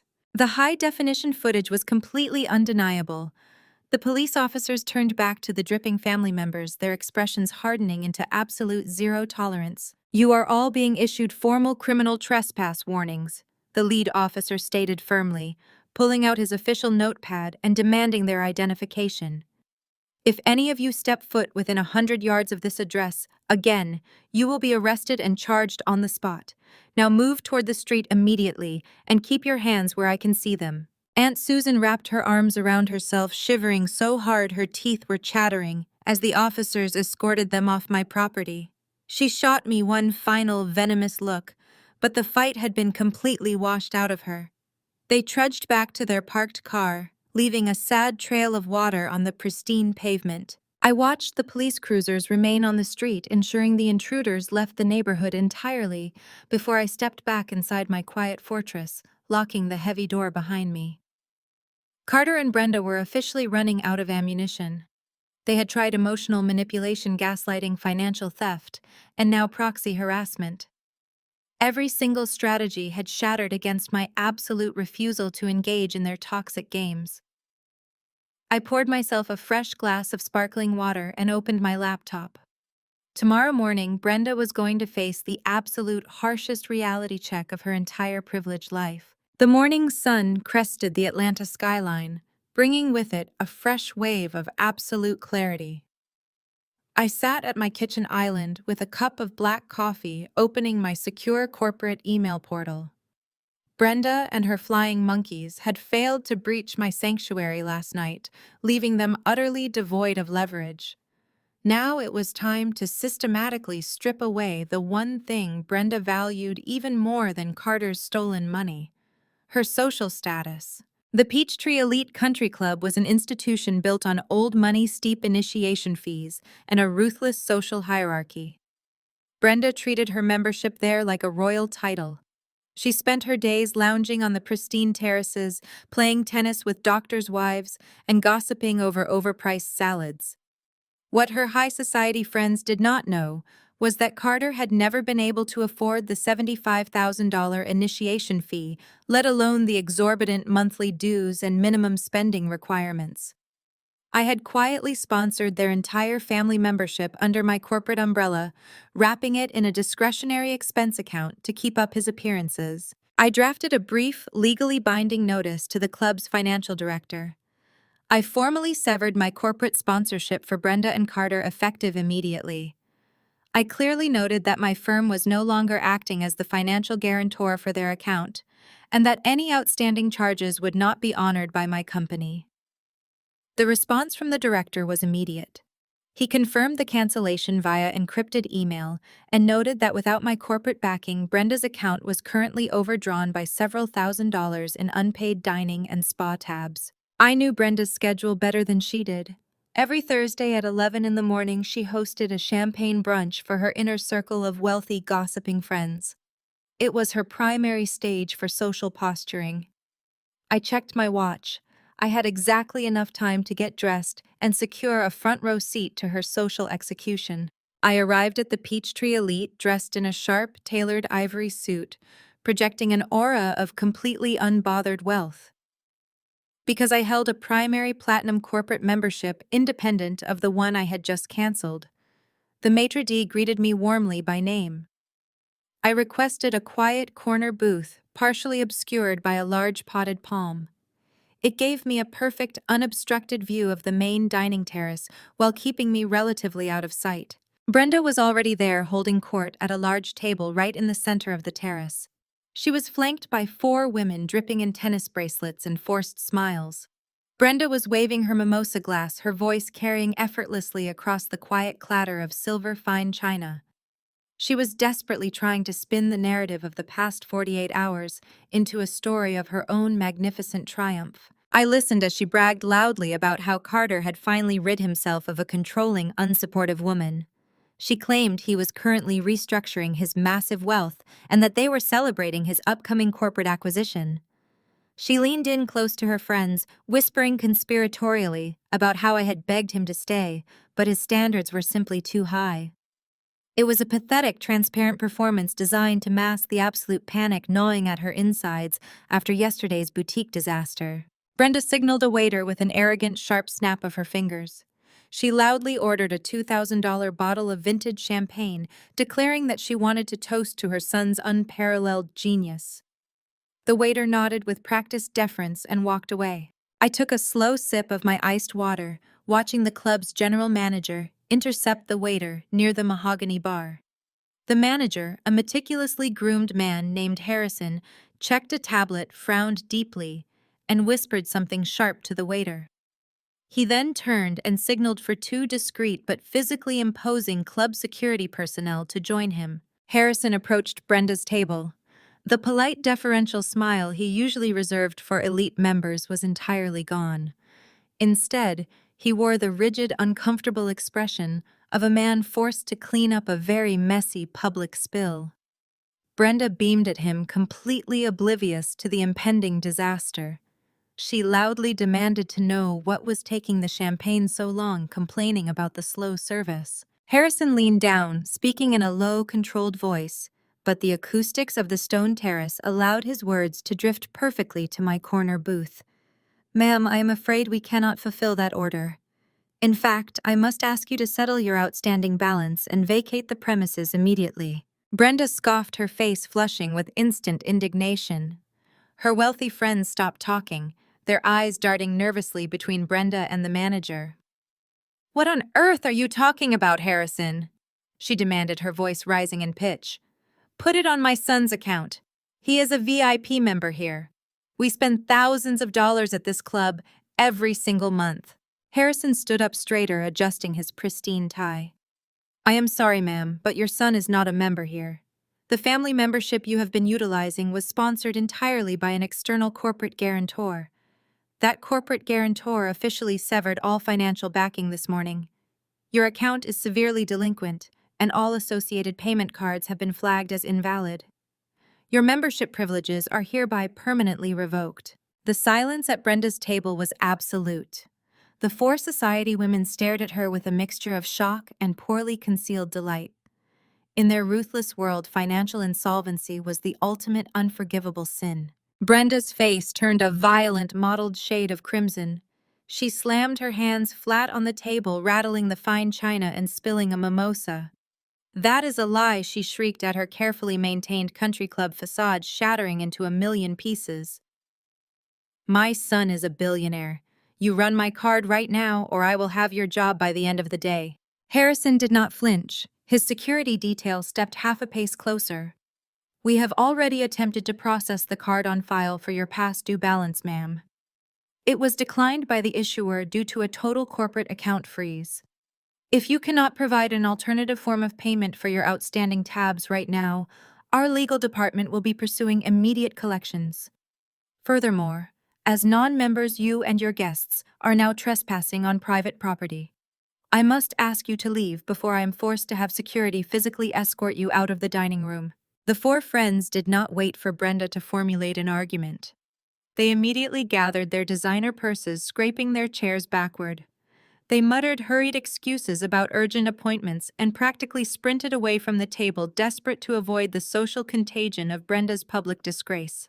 Brenda was left standing entirely alone, surrounded by half-empty glasses and the judgmental, piercing stares of every elite club member on the terrace. The whispers began instantly. The gossip mill of the Peachtree elite was already grinding her reputation into dust. She looked around wildly, her chest heaving with panicked breaths. Her eyes frantically scanned the room, looking for an exit, and locked directly onto mine. I sat calmly in my booth, leaning back against the leather seating. I raised my glass of iced water in a silent, mocking toast, looking directly into her terrified eyes. The realization hit her like a physical blow. I had not just taken her money, I had systematically dismantled her entire social identity in front of the only people whose opinions she actually cared about. She snatched her handbag from the table and fled the terrace, almost tripping over her own heels. She practically ran toward the valet stand, her head bowed in absolute total humiliation. With Brenda thoroughly exiled from high society, the financial vice was tightening rapidly around their necks. Carter was out of options, out of money, and completely out of time. Desperation makes people dangerous, but it also makes them incredibly stupid. And Carter was about to make the most catastrophic decision of his entire life by turning his unchecked greed toward the only family members he had left. I returned to my penthouse feeling a profound sense of satisfaction, but the day was far from over. My phone vibrated on the marble counter. It was another encrypted message from Jamal. He asked me to come to his suburban home immediately, stating he had physical hard drives, securing the last of Carter's financial logs. I did not hesitate. I changed into a sharp charcoal pantsuit, grabbed my keys, and drove straight to the affluent neighborhood where Jamal and Olivia lived. When I arrived at their sprawling brick colonial, the front door was standing wide open. That was the first sign something was catastrophically wrong. Jamal was a meticulous man who heavily prioritized security. An open door meant chaos had breached his sanctuary. I stepped quietly into the foyer, the thick Persian runner silencing my footsteps. From down the hall I heard the frantic, aggressive clicking of a keyboard followed by Jamal's booming, furious voice. "Step away from the desk right now, Carter," Jamal shouted. I moved silently down the hallway, stopping just outside the open door of Jamal's home office. I remained completely out of sight, pressing my back against the wall to listen. "I am just checking an email," Carter stammered, his voice pitching high with panic. "You left the laptop open, Jamal. I needed to contact my lawyers." "Do not lie to me in my own house!" Jamal roared, his tone vibrating with absolute disgust. "I was standing right behind you. I saw the routing numbers on the screen. You are logged into Olivia's primary savings portal. You just attempted to initiate a wire transfer for $150,000 to a criminal defense retainer account. You are trying to steal our life savings." I closed my eyes, absorbing the sheer magnitude of Carter's depravity. He was completely out of capital, locked out of the banking system, and terrified of the impending embezzlement charges. Desperation had driven him to break into his own sister's financial accounts. "It is a temporary loan," Carter pleaded, his voice cracking as he backed away from the desk. Naomi froze everything. "I need legal representation, Jamal. I am facing federal charges. I will pay you back the second I get my company unthawed. I am family. You have to help me." "You do not have a company," Jamal countered, stepping forward and slamming the laptop shut. "You have a massive pile of fraudulent debt and a looming prison sentence. And you did not ask for a loan. You snuck into my office while your sister was upstairs crying over your ruined reputation, and you tried to rob her blind." "What is going on down here?" Brenda demanded, her sharp voice cutting through the heavy tension. I heard heavy footsteps rushing down the stairs. Brenda and Olivia pushed their way into the office, completely unaware that I was standing just inches away in the hallway shadows. Jamal turned to his wife, his expression caught between fury and profound sorrow. "Olivia, your brother just tried to steal $150,000 from our joint savings account. I caught him executing a wire transfer to a defense attorney." Olivia gasped, her hands flying to her mouth. She stared at Carter, her eyes wide with disbelief. "Carter told me that is a lie," she whispered. "Tell me you are not stealing from us." Carter looked trapped, darting his eyes between his sister and his mother. "I was going to tell you, Liv," he lied smoothly, shifting into his practiced victim persona. "I was just setting up the draft. I am fighting a ruthless billionaire who is trying to destroy our family. I need a war chest. You know I would pay it back with interest." Olivia shook her head, tears welling in her eyes. "You logged into my personal banking portal, Carter. You stole my passwords. We were saving that money for a down payment on a larger house. We were saving that to start a family.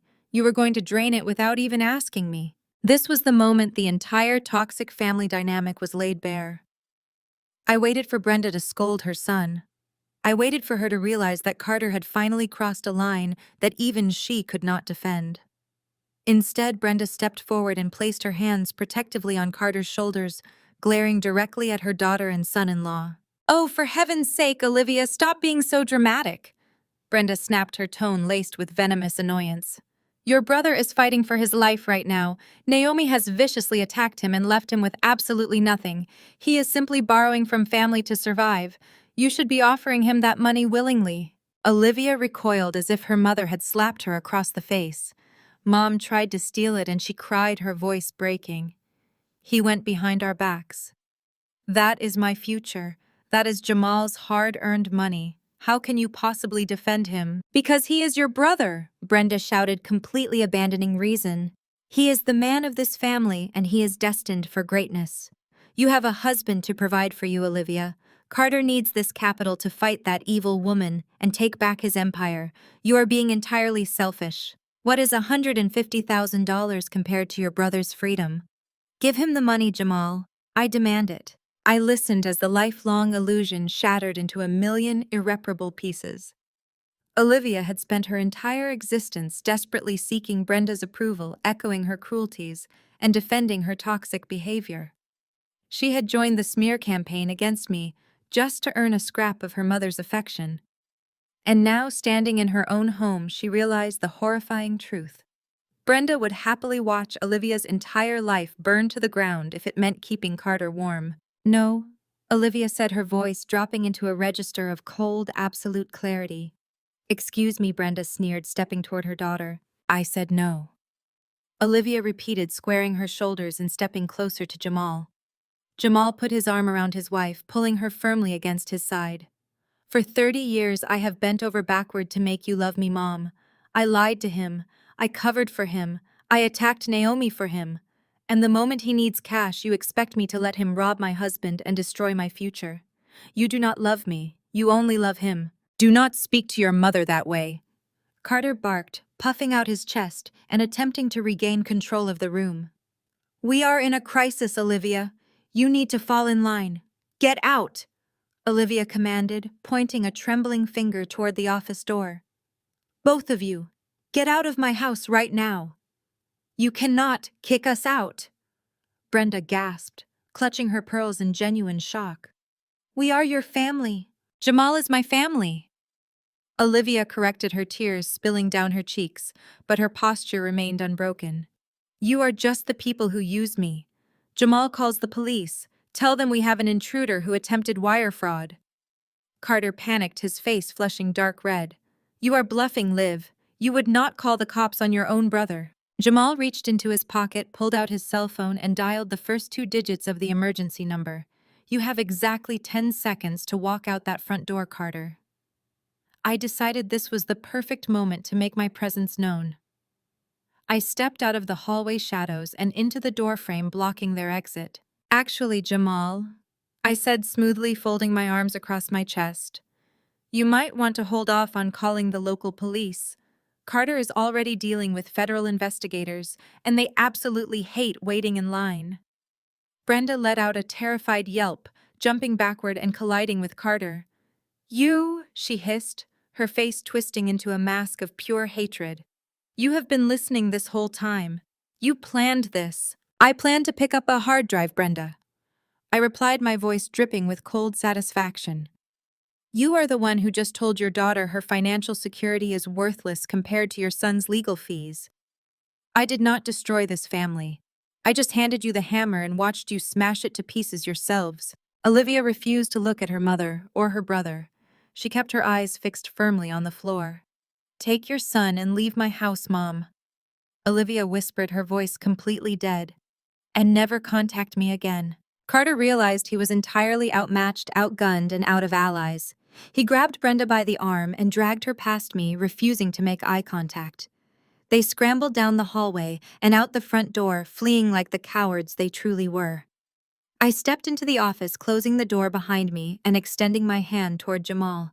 He placed the heavy silver hard drive into my palm. The final piece of evidence. Carter had lost his money, his reputation, and now his sister. There was only one thing left for me to take: his mother's sanctuary. I secured the heavy silver hard drive inside my briefcase and thanked Jamal one final time. As I drove away from the fracturing remains of Olivia and Jamal's marriage, I felt absolutely no remorse. Carter had planted the explosives long ago. I had simply handed Olivia the detonator. I secured the heavy silver hard drive inside my briefcase and thanked Jamal one final time. As I drove away from the fracturing remains of Olivia and Jamal's family crisis, I felt absolutely no remorse. Carter had planted the explosives long ago. I had simply handed Olivia the detonator. Now I had one final errand to run before the sun went down. The estate was located in a highly exclusive gated community in the affluent northern suburbs. It was a sprawling modern farmhouse design featuring stark white brick, massive black-framed windows, and meticulously manicured landscaping. This was the crown jewel of Carter's embezzlement scheme. He had poured $600,000 of stolen corporate funds into securing this property free and clear, specifically to give Brenda the ultimate status symbol. Inside those walls, Brenda was currently attempting to soothe her shattered ego. After being publicly exiled from the elite country club and subsequently thrown out of her daughter's home, Brenda had retreated to the only fortress she believed she still controlled. I could easily picture her pacing the imported hardwood floors, clutching a glass of expensive red wine, and desperately trying to convince herself that she still held some semblance of power. She believed that no matter what happened to Carter's business, she would always have this multi-million-dollar roof over her head. She believed the house was untouchable. She was spectacularly wrong. I parked my sedan quietly at the edge of the circular driveway. A plain gray sedan pulled in directly behind me. A man in a sharp beige suit stepped out carrying a thick manila envelope. My personal security detail arrived moments later in a black sport utility vehicle, taking up positions flanking the walkway. We marched up the slate path in perfect unison. The evening air was thick and humid, but I felt entirely cool. The heavy brass knocker echoed loudly through the quiet neighborhood as my security guard struck it against the solid mahogany front door. We waited in silence. Through the frosted glass sidelights, I saw a shadow moving rapidly down the grand foyer. Brenda swung the heavy door open, her face flushed and her eyes wild. She was wearing a plush cashmere robe over her clothes, a desperate attempt at finding comfort in a day defined by complete humiliation. She clearly expected to find Carter standing on the porch, returning from his disastrous theft attempt at Jamal's house. Instead, she found a nightmare waiting on her welcome mat. The color drained from her face so fast she looked physically ill. "You gasped, taking a clumsy step backward. "Get off my property. Get off my porch right now before I call the police. You have no right to be here." I did not move a single muscle. I simply nodded to the man in the beige suit. He stepped forward seamlessly, blocking Brenda from slamming the mahogany door shut. "Brenda," he stated in a crisp, authoritative voice, "you have been formally served." He pressed the thick manila envelope firmly against her chest. Instinctively, her arms came up to catch the heavy packet before it fell to the slate porch. The process server instantly stepped back, retreating down the walkway, having fulfilled his legal duty. Brenda stared down at the envelope, as if it were a venomous snake. "What is this?" she hissed, her voice trembling with a mixture of terror and rage. "You cannot sue me, Naomi. I have not done anything to you. I do not own Carter's business. You cannot touch my house. This is my home. He bought it for me. It is in my name." I stepped forward, crossing the threshold just enough to invade her personal space. "That is the fundamental problem, Brenda," I said, my voice smooth and conversational. "He did not actually buy it for you. He bought it for me." Brenda let out a harsh, frantic bark of laughter. "You are completely insane." "I saw the deed. I saw the transfer paperwork. My name is on the residential title." "Your name is on a residential title that is wholly owned by a holding company," I corrected, leaning in slightly. "Let me explain basic corporate structure to you, Brenda. When your brilliant, visionary son embezzled $600,000 from my software development budget, he was terrified of triggering federal banking alerts. Moving that much cash directly into a personal account flags the Internal Revenue Service immediately. So he tried to be clever. He routed the stolen funds through a secondary shell corporation to purchase this real estate in cash. Brenda was breathing heavily, her eyes darting back and forth as she struggled to comprehend the financial mechanics I was outlining. The problem is, I continued enjoying the absolute panic washing over her features, that your son is a terrible criminal. He set up that shell corporation using the primary subsidiary account. He never actually decoupled the shell company from my master corporate entity because doing so would have incurred a massive gift tax that he could not afford to pay. He essentially used my company's money to buy a house for my company. I am the sole managing director of the master holding firm. I own the shell company. Therefore, I own this estate. You do not own a house, Brenda. You are simply an unauthorized tenant squatting in a commercial asset. Brenda shook her head violently, gripping the doorframe to keep her balance. No, she whimpered. No, that is impossible. Carter promised me. He said this was mine forever. Carter lies, Brenda, I said, dropping the conversational tone entirely. He lied to his investors. He lied to his sister. He lied to his wife, and he lied to his own mother.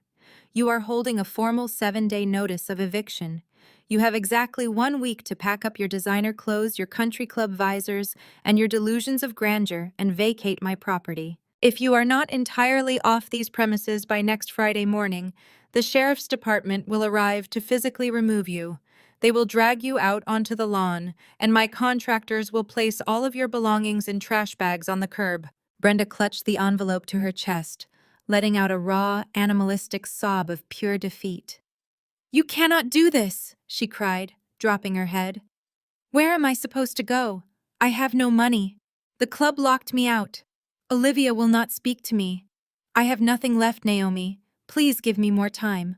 You had plenty of time, Brenda, I replied, my voice devoid of even a fraction of sympathy. You had time to stop insulting me. You had time to stop your son from stealing. You had time to walk away gracefully this morning when I gave you the chance. Instead, you chose to launch a public smear campaign and threaten my livelihood. You demanded a war. Now you get to live with the casualties. Her sorrow instantly morphed back into rabid, desperate anger. I will burn this place to the ground, she shrieked, spittle flying from her lips. I will destroy every wall, every window, every hardwood floor in this mansion before I let you take it from me. You will inherit a pile of ashes. I smiled, anticipating the threat. I highly advise against property damage, Brenda. My security team has already installed hidden exterior cameras monitoring all exits and the perimeter. If you scratch the paint, break a window, or attempt to steal the custom fixtures, I will add criminal destruction of property to your son's federal indictment. I will also sue you personally for the repair costs, ensuring your credit score remains completely obliterated for the rest of your natural life. Do not test me. You have already seen what happens when you do. I stepped back, turning my back on her completely. My security detail fell into formation behind me as we marched back down the slate walkway toward the waiting vehicles. I did not look back. I did not need to. I could hear the heavy mahogany door slam shut, echoing through the affluent neighborhood like a final, definitive gunshot. The fortress had fallen. Brenda was going to spend the next 7 days living in a beautiful, spacious mansion, packing boxes in sheer terror, knowing that the clock was ticking down to her absolute ruin. Carter was homeless, penniless, and facing federal prison. The family that had tried to drain my bank accounts and destroy my reputation had effectively destroyed themselves. Now there was only one loose end left to tie up. Carter was going to try one last desperate maneuver to save himself from the wreckage, and I was going to use his final attempt to seal his fate permanently. The final loose end did not take long to unravel.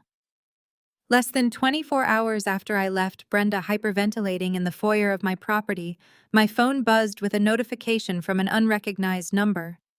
Carter had resorted to using a prepaid burner phone since his primary cellular plan had been disconnected, along with his corporate benefits. The text message was a masterpiece of manufactured desperation. He begged for exactly 20 minutes of my time. He claimed he was ready to surrender completely, to sign whatever legal documents I required, and to walk away peacefully. He only asked that I meet him at a highly public upscale restaurant in Midtown to ensure he felt safe signing the final separation agreements. I knew exactly what he was doing. Carter was a creature of intense vanity and social manipulation. He had deliberately chosen one of the most exclusive, densely packed dining rooms in the city on a Friday evening. He knew the venue would be filled with our former mutual acquaintances, venture capitalists, and Atlanta high society. He was staging an emotional ambush. He believed that if he orchestrated a massive public display of remorse, my natural aversion to creating a scene would force me to accept his apology and call off the federal investigators. It was the ultimate social trap, designed to weaponize my own reputation against me. I texted back a single word of confirmation and told my driver to prepare the car. The restaurant was a cathedral of ambient lighting, crystal fixtures, and hushed, expensive conversations. As the maitre d' escorted me into the main dining room, I spotted Carter immediately. He had intentionally requested a booth right in the center of the floor, ensuring maximum visibility from every single angle. He had also clearly spent hours cultivating the perfect aesthetic of a broken but redeemable man. His hair was artfully disheveled, his suit jacket was missing, and his tie was loosened just enough to suggest profound distress. Before I had even reached the table, I noticed the massive, extravagant spread he had already ordered. A towering three-tier seafood plateau dripping with dry ice smoke sat in the center of the table, surrounded by a dozen freshly shucked oysters and a $200 bottle of imported red wine that had already been decanted. He was playing the part of the generous provider, attempting to recreate the lavish lifestyle he had grown accustomed to living on my dime. I slid into the curved leather booth across from him, placing my structured leather handbag carefully on the seat beside me. I did not touch the wine. I did not reach for the food. I simply sat with my spine perfectly straight and waited for the performance to begin. Carter did not waste a single second. The moment I sat down, he leaned heavily across the table, burying his face in his hands and letting out a loud, ragged sigh. When he looked up, his eyes were brimming with carefully summoned tears.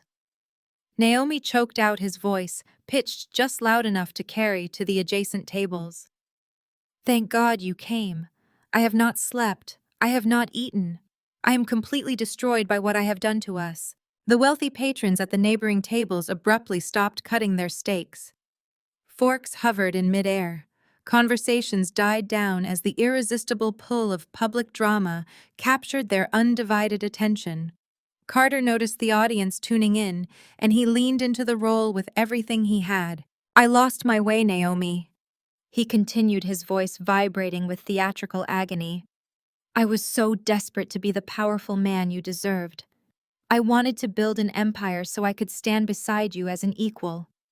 The pressure blinded me. I made terrible, unforgivable financial mistakes because I was trying to protect my mother and provide for our future. But I never stopped loving you. You are my entire world. Please forgive me. We can fix this. We can go to counseling. Do not throw away our entire life together over money." It was a brilliant display of gaslighting. In less than 2 minutes, he had minimized a massive corporate embezzlement scheme into a simple mistake driven by a desperate desire to be a good husband. He was painting himself as the tragic romantic hero who loved too fiercely, and painting me as the cold, calculating woman ready to throw away a marriage over mere finances. I could feel the judgmental eyes of the surrounding diners shifting toward me, waiting to see if I would possess the basic human decency to forgive this weeping, devoted man. Carter took the silence as a sign of victory. He slid out of the booth and actually dropped to one knee, right there on the patterned carpet of the restaurant. Several women at the next table audibly gasped. Carter reached out, grabbing my hand with both of his, pulling it against his chest. Naomi pleaded, he begged, tears finally spilling over his cheeks. "Call off the lawyers. Drop the charges. I will spend the rest of my life making this up to you. I will do whatever it takes to earn back your trust. Just please do not send me to prison. I am your husband." I looked down at the man kneeling on the floor. He was entirely convinced that his public humiliation play had worked. He thought the sheer societal pressure of a crowded restaurant would force me to capitulate, to smile gently, and tell him we would work things out privately. I slowly extracted my hand from his desperate grip. I reached into my leather handbag and pulled out my sleek silver tablet. I set it flat on the white tablecloth right next to his extravagant seafood tower. I did not raise my voice. I did not scream. I spoke in a register so soft and terrifyingly calm that Carter had to stop his fake sobbing just to hear me. "You should really stand up, Carter," I said, tapping the screen of the tablet to wake it up. "You are ruining the crease in your trousers, and you are going to need those pants for your arraignment hearing on Monday." Carter froze, his tear-stained face hovering inches from the table. The surrounding audience leaned in, practically holding their breath. I rotated the tablet so the screen faced him directly. I pressed play on the video file Jamal had managed to recover from the hidden partitions of Carter's laptop. It was high-definition security footage from the private loan broker's office. The video clearly showed Carter sitting at a desk practicing my signature on a scrap piece of paper over and over again. The footage continued showing him casually stamping the fraudulent notary seal onto the commercial bridge loan documents, laughing and joking with the corrupt broker as he actively committed federal identity theft. There was no audio on the video, but the visual evidence of his cold, calculated malice was absolutely devastating. It completely shattered the illusion of the desperate, loving husband who had simply made a mistake under pressure. He looked exactly like what he was. A ruthless, remorseless criminal executing a premeditated heist. Carter stared at the screen, his mouth falling open in silent horror. The theatrical tears instantly vanished, drying up as pure, unadulterated panic seized his nervous system. "I have already forwarded that video file to the federal prosecutor overseeing your embezzlement case," I informed him by retrieving the tablet and sliding it back into my handbag. "I just thought you should know exactly what evidence they will be presenting to the grand jury. Your performance tonight was extremely moving, but unfortunately the federal government does not accept apologies as legal tender." Carter scrambled off the floor, sliding back into the booth like a terrified child. "Naomi, you cannot!" he whispered, his voice entirely devoid of its previous theatrical resonance. "They will put me away for a decade. You have to stop them." "I am not stopping anything," I replied, picking up my clutch. "I am simply removing myself from the blast radius of your exploding life." I stood up from the booth, smoothing my tailored trousers. I looked down at the elaborate feast he had ordered. The oysters were melting into the ice, and the expensive red wine sat untouched in its crystal decanter. I raised my hand and signaled the waiter, who had been hovering nervously near the service station, watching the entire drama unfold. "Check, please," I called out, projecting my voice so the entire dining room could hear. The waiter hurried over, placing the black leather billfold directly in the center of the table. I looked at Carter, offering him one final razor-sharp smile. "I believe my former employee is covering the bill tonight," I announced. "Though you might want to ask him to wash dishes in the back. His corporate accounts were permanently frozen on Friday, and he currently has absolutely zero liquid assets to his name." The blood drained from Carter's face, leaving him a sickly pale gray. He stared at the leather billfold, then up at the towering waiter, who suddenly looked far less accommodating. Carter reached frantically into his pockets, knowing full well that his black card had already been declined across the city and his personal banking applications were locked. I did not wait to watch him attempt to negotiate his way out of a multi-$100 restaurant tab without a single functioning credit card. I turned my back on him for the very last time, walking through the dining room with absolute perfect composure. The wealthy patrons parted for me like the Red Sea, their previous judgment entirely replaced by stunned, silent respect. I stepped out into the humid Atlanta night, leaving Carter trapped at a table he could not pay for, waiting for a police escort he could not escape. 6 weeks passed between that humid night at the restaurant and the day we finally stepped into the Fulton County Courthouse. Carter had indeed been arrested that evening when the restaurant manager called the police over the unpaid $3,000 dinner bill. He spent the weekend in a holding cell before his mother managed to pawn the last of her vintage jewelry to bail him out. But instead of laying low and preparing for his impending federal criminal trial, Carter made the most spectacularly arrogant miscalculation of his entire life. He hired a desperate contingency lawyer and filed a massive civil lawsuit against me. The charges were almost comical in their audacity, but they required a brutal, definitive response. Carter sued for wrongful termination, demanding immediate corporate reinstatement and retroactive back pay.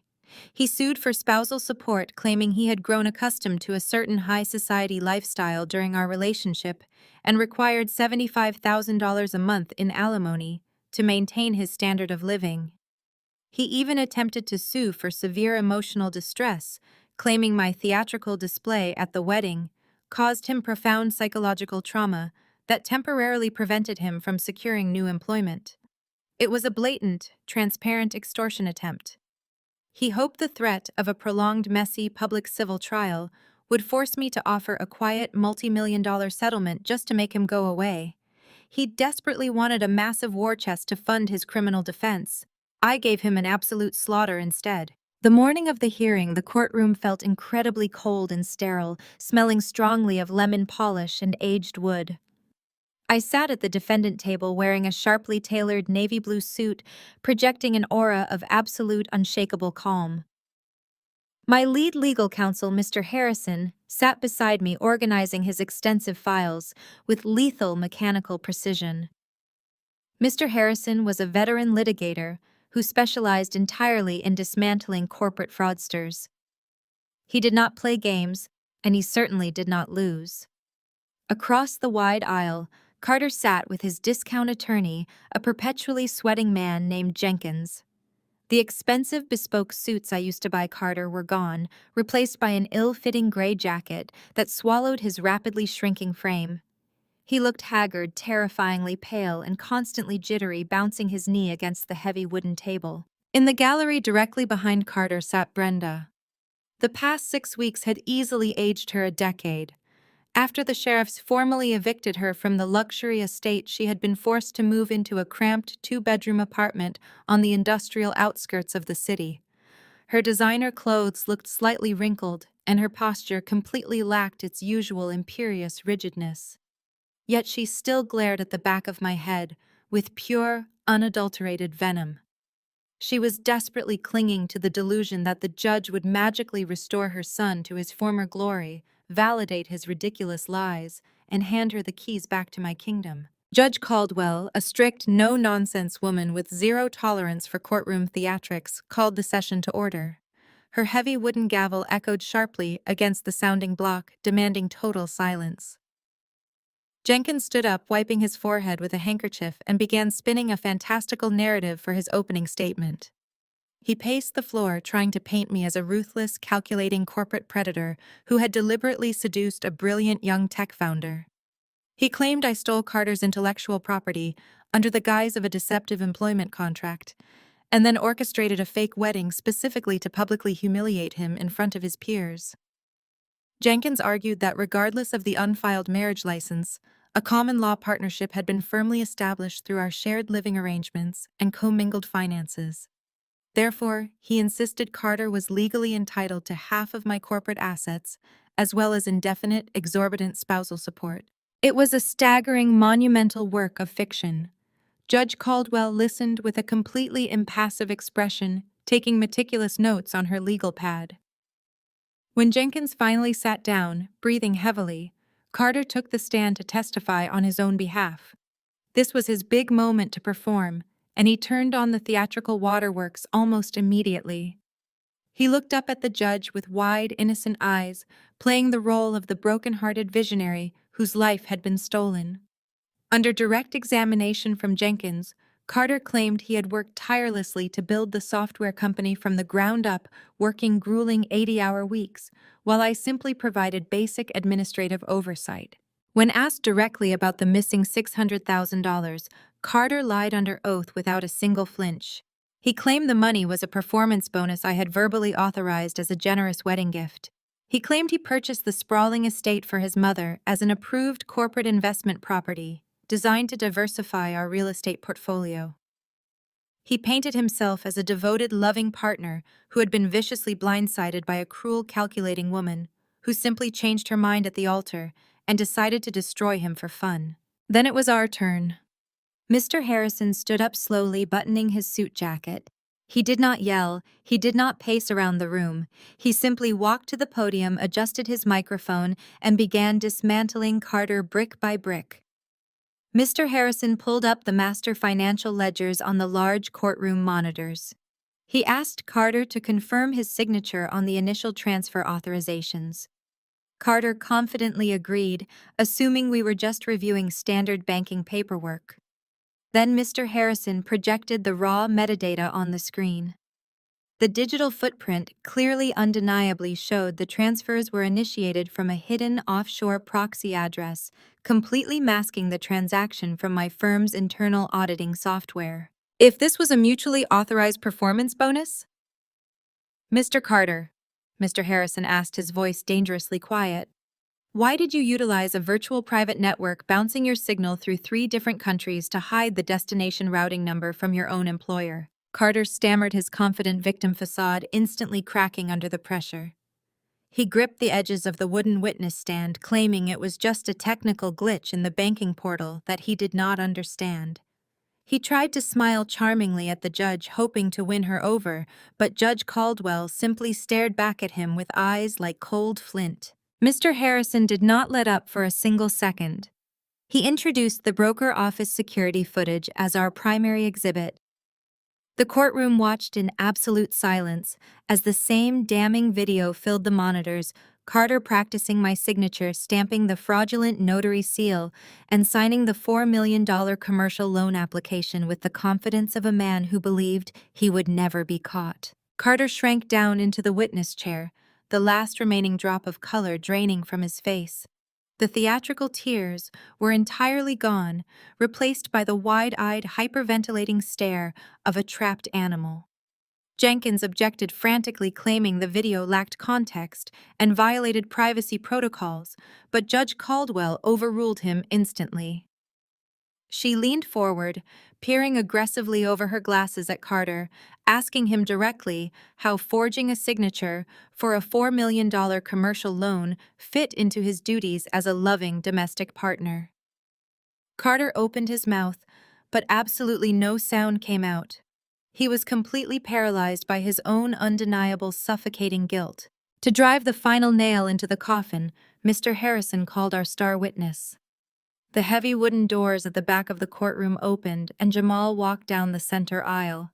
He looked immaculate in a dark tailored suit, his expression completely serious and intensely professional.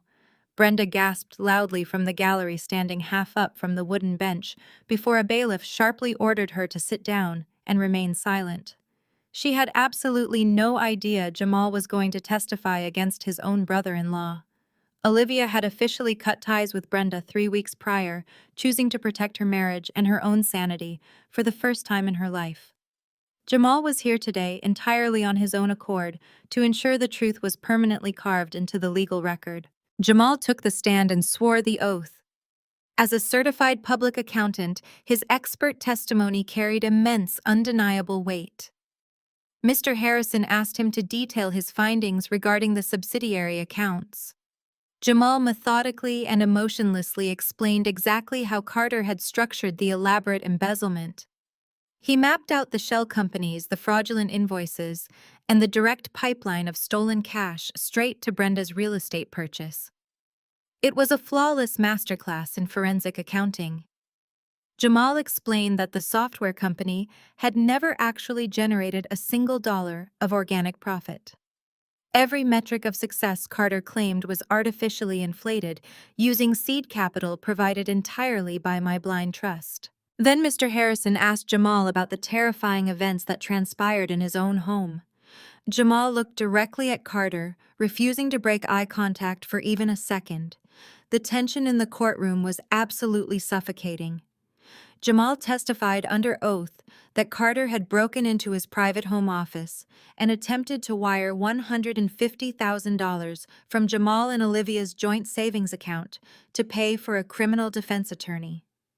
A collective shocked murmur rolled through the crowded gallery. Judge Caldwell lowered her pen, staring at Carter with absolute disgust.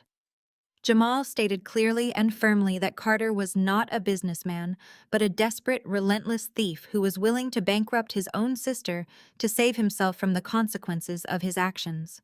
Jenkins tried to cross-examine Jamal, attempting to paint him as a bitter, soon-to-be ex-brother-in-law looking for petty revenge. Jamal did not take the bait. He calmly produced the digital server logs proving Carter had accessed the specific banking portal from Jamal's residential IP address at the exact date and time in question. The data was airtight, impenetrable, and utterly damning. When Jamal stepped down from the stand, the trial was effectively over. Carter's lawsuit lay in ruins, completely obliterated by forensic evidence and sworn testimony. But Judge Caldwell was not finished. She did not even need to recess to her chambers to deliberate. She slammed her gavel down, shutting down Jenkins before he could even attempt to formulate a coherent closing statement. She systematically annihilated every single claim in Carter's lawsuit. She dismissed the claim for spousal support with extreme prejudice, noting that financial fraud, forgery, and identity theft do not constitute the foundation of a legal partnership. She dismissed the wrongful termination suit, confirming I had infinite documented cause to fire him and permanently bar him from the premises. Then she turned her intense, unforgiving attention to our countersuit. She granted summary judgment entirely in my favor for the fully embezzled $600,000. She ordered Carter to pay back every single cent with maximum allowable interest and ruled that he was fully responsible for covering all of my extensive legal fees. She stated for the official court record that Carter's actions represented some of the most egregious, arrogant, and poorly executed corporate fraud she had seen in her entire career on the bench. The true devastation, however, came next. Judge Caldwell looked over her spectacles at Carter, her voice ringing with absolute judicial authority. She announced that based on the irrefutable evidence of ongoing financial fraud, wire fraud, and identity theft presented in her civil court, she was formally referring the matter directly to the federal prosecutor's office. She noted that federal agents had already been briefed on the evidence and were currently waiting in the hallway outside the courtroom doors. Because Carter had demonstrated a clear, unapologetic willingness to steal from his own family members to fund his legal defense, she deemed him an extreme flight risk. She ordered his immediate remand into custody pending his criminal arraignment. Chaos erupted in the courtroom. Two armed federal marshals stepped through the side doors, moving swiftly toward the plaintiff's table. Carter began to hyperventilate, his chest heaving as pure terror took over. He stumbled backward, knocking his chair over, and looked back at the gallery, begging his mother to do something to save him. Brenda screamed.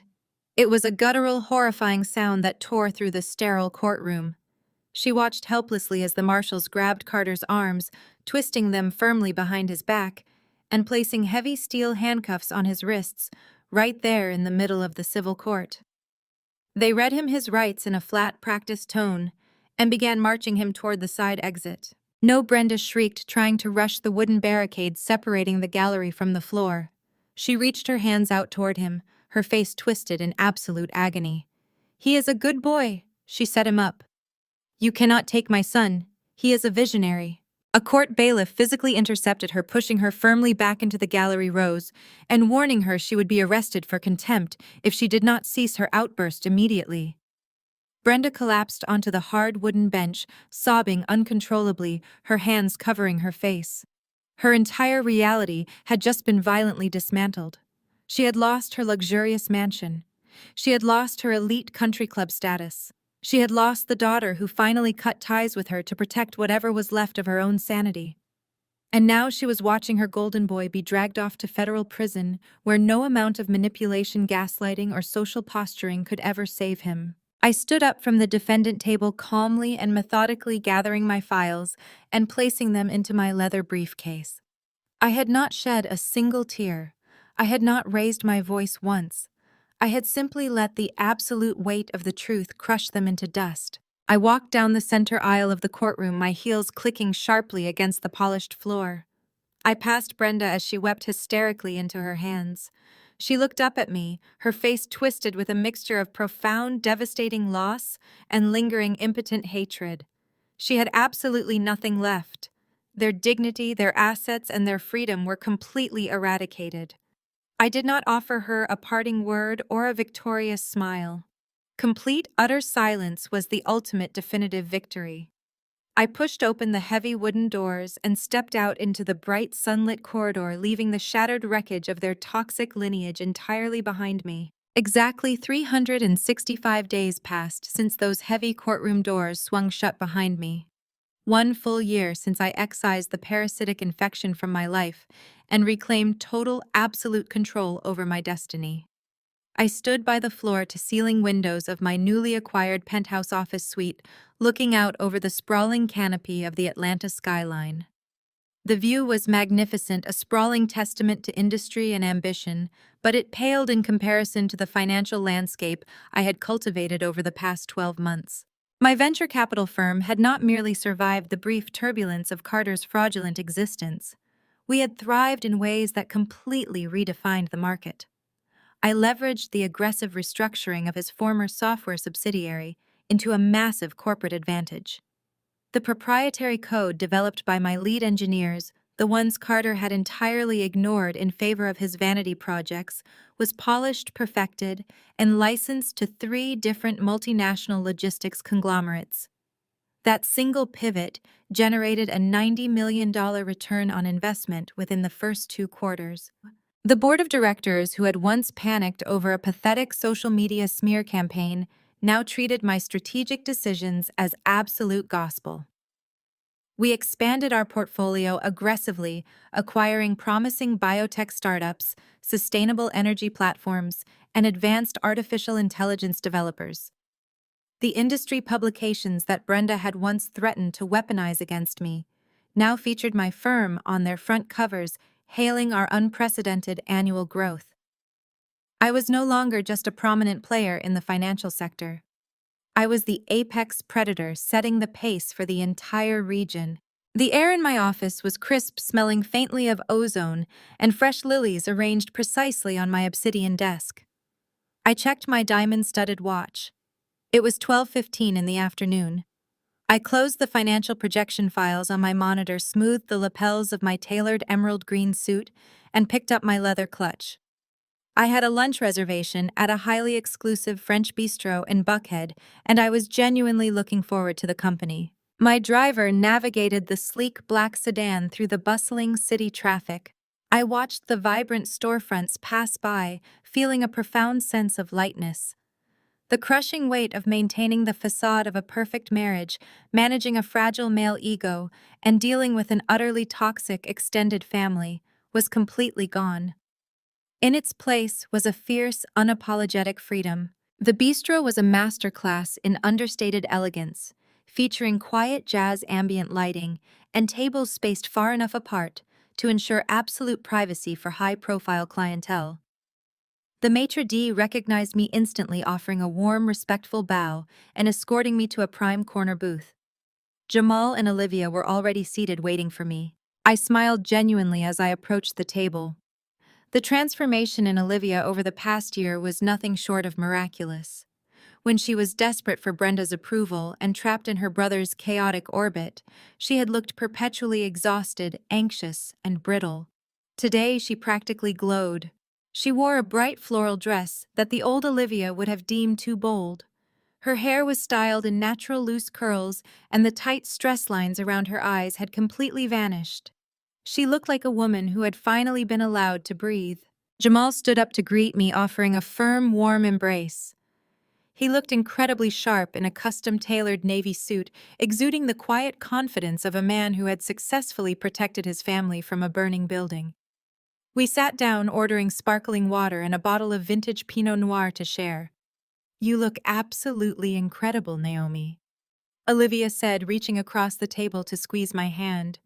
"I saw the article about your firm's latest acquisition. You are taking over the entire city." I smiled, raising my glass in a subtle toast. "I am simply making sure my investments are secure, Olivia. And from the look of it, you two are doing exceptionally well yourselves." Jamal chuckled, leaning back against the plush leather seating. "We cannot complain. The new accounting firm is exceeding all of our initial projections." After the disastrous fallout with Carter and Brenda, Jamal had taken a massive professional leap.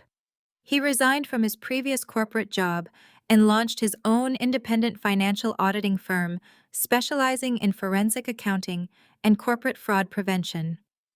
Given his first-hand experience untangling Carter's elaborate embezzlement scheme, he possessed a unique and highly marketable skill set. I had quietly funneled several lucrative corporate contracts his way to help him establish a strong foundation, but Jamal's exceptional work ethic had quickly turned those initial opportunities into a booming, self-sustaining enterprise. The waiter arrived, delivering our appetizers, beautifully plated tuna tartare and roasted bone marrow. As we ate, the conversation flowed effortlessly. We discussed Jamal's upcoming expansion plans, Olivia's new career transitioning into high-end interior design, and the upcoming vacation they were planning to the Amalfi Coast. There was no tension, no underlying agenda, and no toxic competition. It was just three successful adults enjoying the rewards of their hard work. Eventually, the conversation inevitably drifted toward the past. We rarely spoke about them anymore, but the one-year anniversary of the trial warranted a brief acknowledgement of the closed chapter. I received a notification from the state database yesterday. Jamal mentioned his tone shifting into a neutral clinical register. Carter was officially moved from the minimum security federal facility to a transitional halfway house. He served his initial sentence for the wire fraud and embezzlement. Now he is mandated to work a minimum wage job and hand over 80% of his wages for court-ordered restitution. Olivia took a slow, deliberate sip of her wine. Her expression remained remarkably calm, devoid of the panic that used to seize her whenever her brother was mentioned. I heard through the grapevine, she said, her voice steady, that he is working in the commercial laundry sector of a major hotel chain. He spends 10 hours a day washing bed sheets and loading industrial dryers. I processed the information feeling absolutely no vindictiveness, just the cold satisfaction of universal balance. The man who had sneered at hard work, who believed he was entitled to a luxurious empire built on stolen funds, was now performing grueling manual labor just to pay off the massive financial debt he incurred trying to destroy me. The system was functioning exactly as intended. "And Brenda?" I asked, setting my fork down. Olivia shook her head, a mixture of pity and profound relief washing over her features. "I have not spoken to her in 11 months. I blocked her number the day after the trial. But my aunt mentioned that Brenda is currently living in a tiny studio apartment in a very rough neighborhood near the airport. She alienated every single person in her social circle. The country club formally banned her. Her wealthy friends treat her like a contagious disease. She spends her days posting angry, delusional rants on internet forums about how the system failed her brilliant son. She has absolutely nothing left of Naomi." Jamal placed a reassuring hand over Olivia's. "And she has no one to blame but herself," he added firmly. "She chose to enable a criminal. She chose to attack the people who actually cared about her. The consequences are entirely of her own making." We did not dwell on the subject. The miserable reality of their existence was a stark contrast to the brilliant sunlight streaming through the bistro windows. We shifted the topic back to the future, discussing the architectural blueprints for Olivia's new design studio. The rest of the lunch was filled with genuine laughter, strategic business advice, and the comfortable warmth of chosen family. When the bill arrived, I paid it discreetly, ensuring we ended the celebration on a note of effortless grace. We parted ways on the sunny sidewalk outside the restaurant, sharing firm hugs and promises to meet again for dinner the following month. I watched Jamal and Olivia walk away arm in arm, a united, impenetrable front. I had handed them the tools to sever their toxic chains, but they had done the hard work of rebuilding their marriage and their lives. I was genuinely proud of them. My driver was waiting. I slipped into the back of the town car and headed back to the financial district. The afternoon sun baked the city streets, but inside the vehicle, the climate control kept the air perfectly chilled. I opened my tablet, reviewing a preliminary prospectus for a highly innovative cybersecurity firm looking for Series A funding. My mind was already miles away from the past, fully engaged in the complex mathematical puzzle of calculating risk versus reward. The car pulled into the private underground parking garage of my corporate headquarters. I stepped onto the private executive elevator using my encrypted biometric scan to access the top floor. The doors slid open silently, revealing the bustling, highly efficient nerve center of my venture capital empire. Analysts moved purposefully down the glass-walled corridors. The low hum of ringing phones and rapid keyboard typing created a symphony of profitable productivity. I walked past the main reception area, where my executive assistant, a razor-sharp young professional named David, immediately stood up to greet me. "Welcome back, Naomi," David said, handing me a pristine stack of sorted documents. "The merger contracts for the biotech acquisition are ready for your final signature. The board members are currently gathering in the primary conference room for the 3 o'clock strategy meeting." "Excellent work, David," I replied, taking the documents. "Are there any urgent messages that require my immediate attention?" "Just the standard daily mail delivery," he noted, pointing to a small, neat stack of envelopes resting on the corner of my desk. I screened out the unsolicited investment pitches, but there was one piece of personal correspondence that arrived via certified mail. It was flagged with a return address from a state transitional facility. "I did not want to dispose of it without your explicit authorization." I nodded, thanking him for his discretion, and walked into my private office.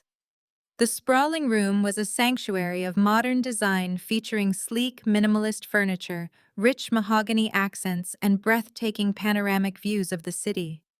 I placed the merger contracts on my desk and picked up the small stack of mail. Right on top was a cheap, thin paper envelope.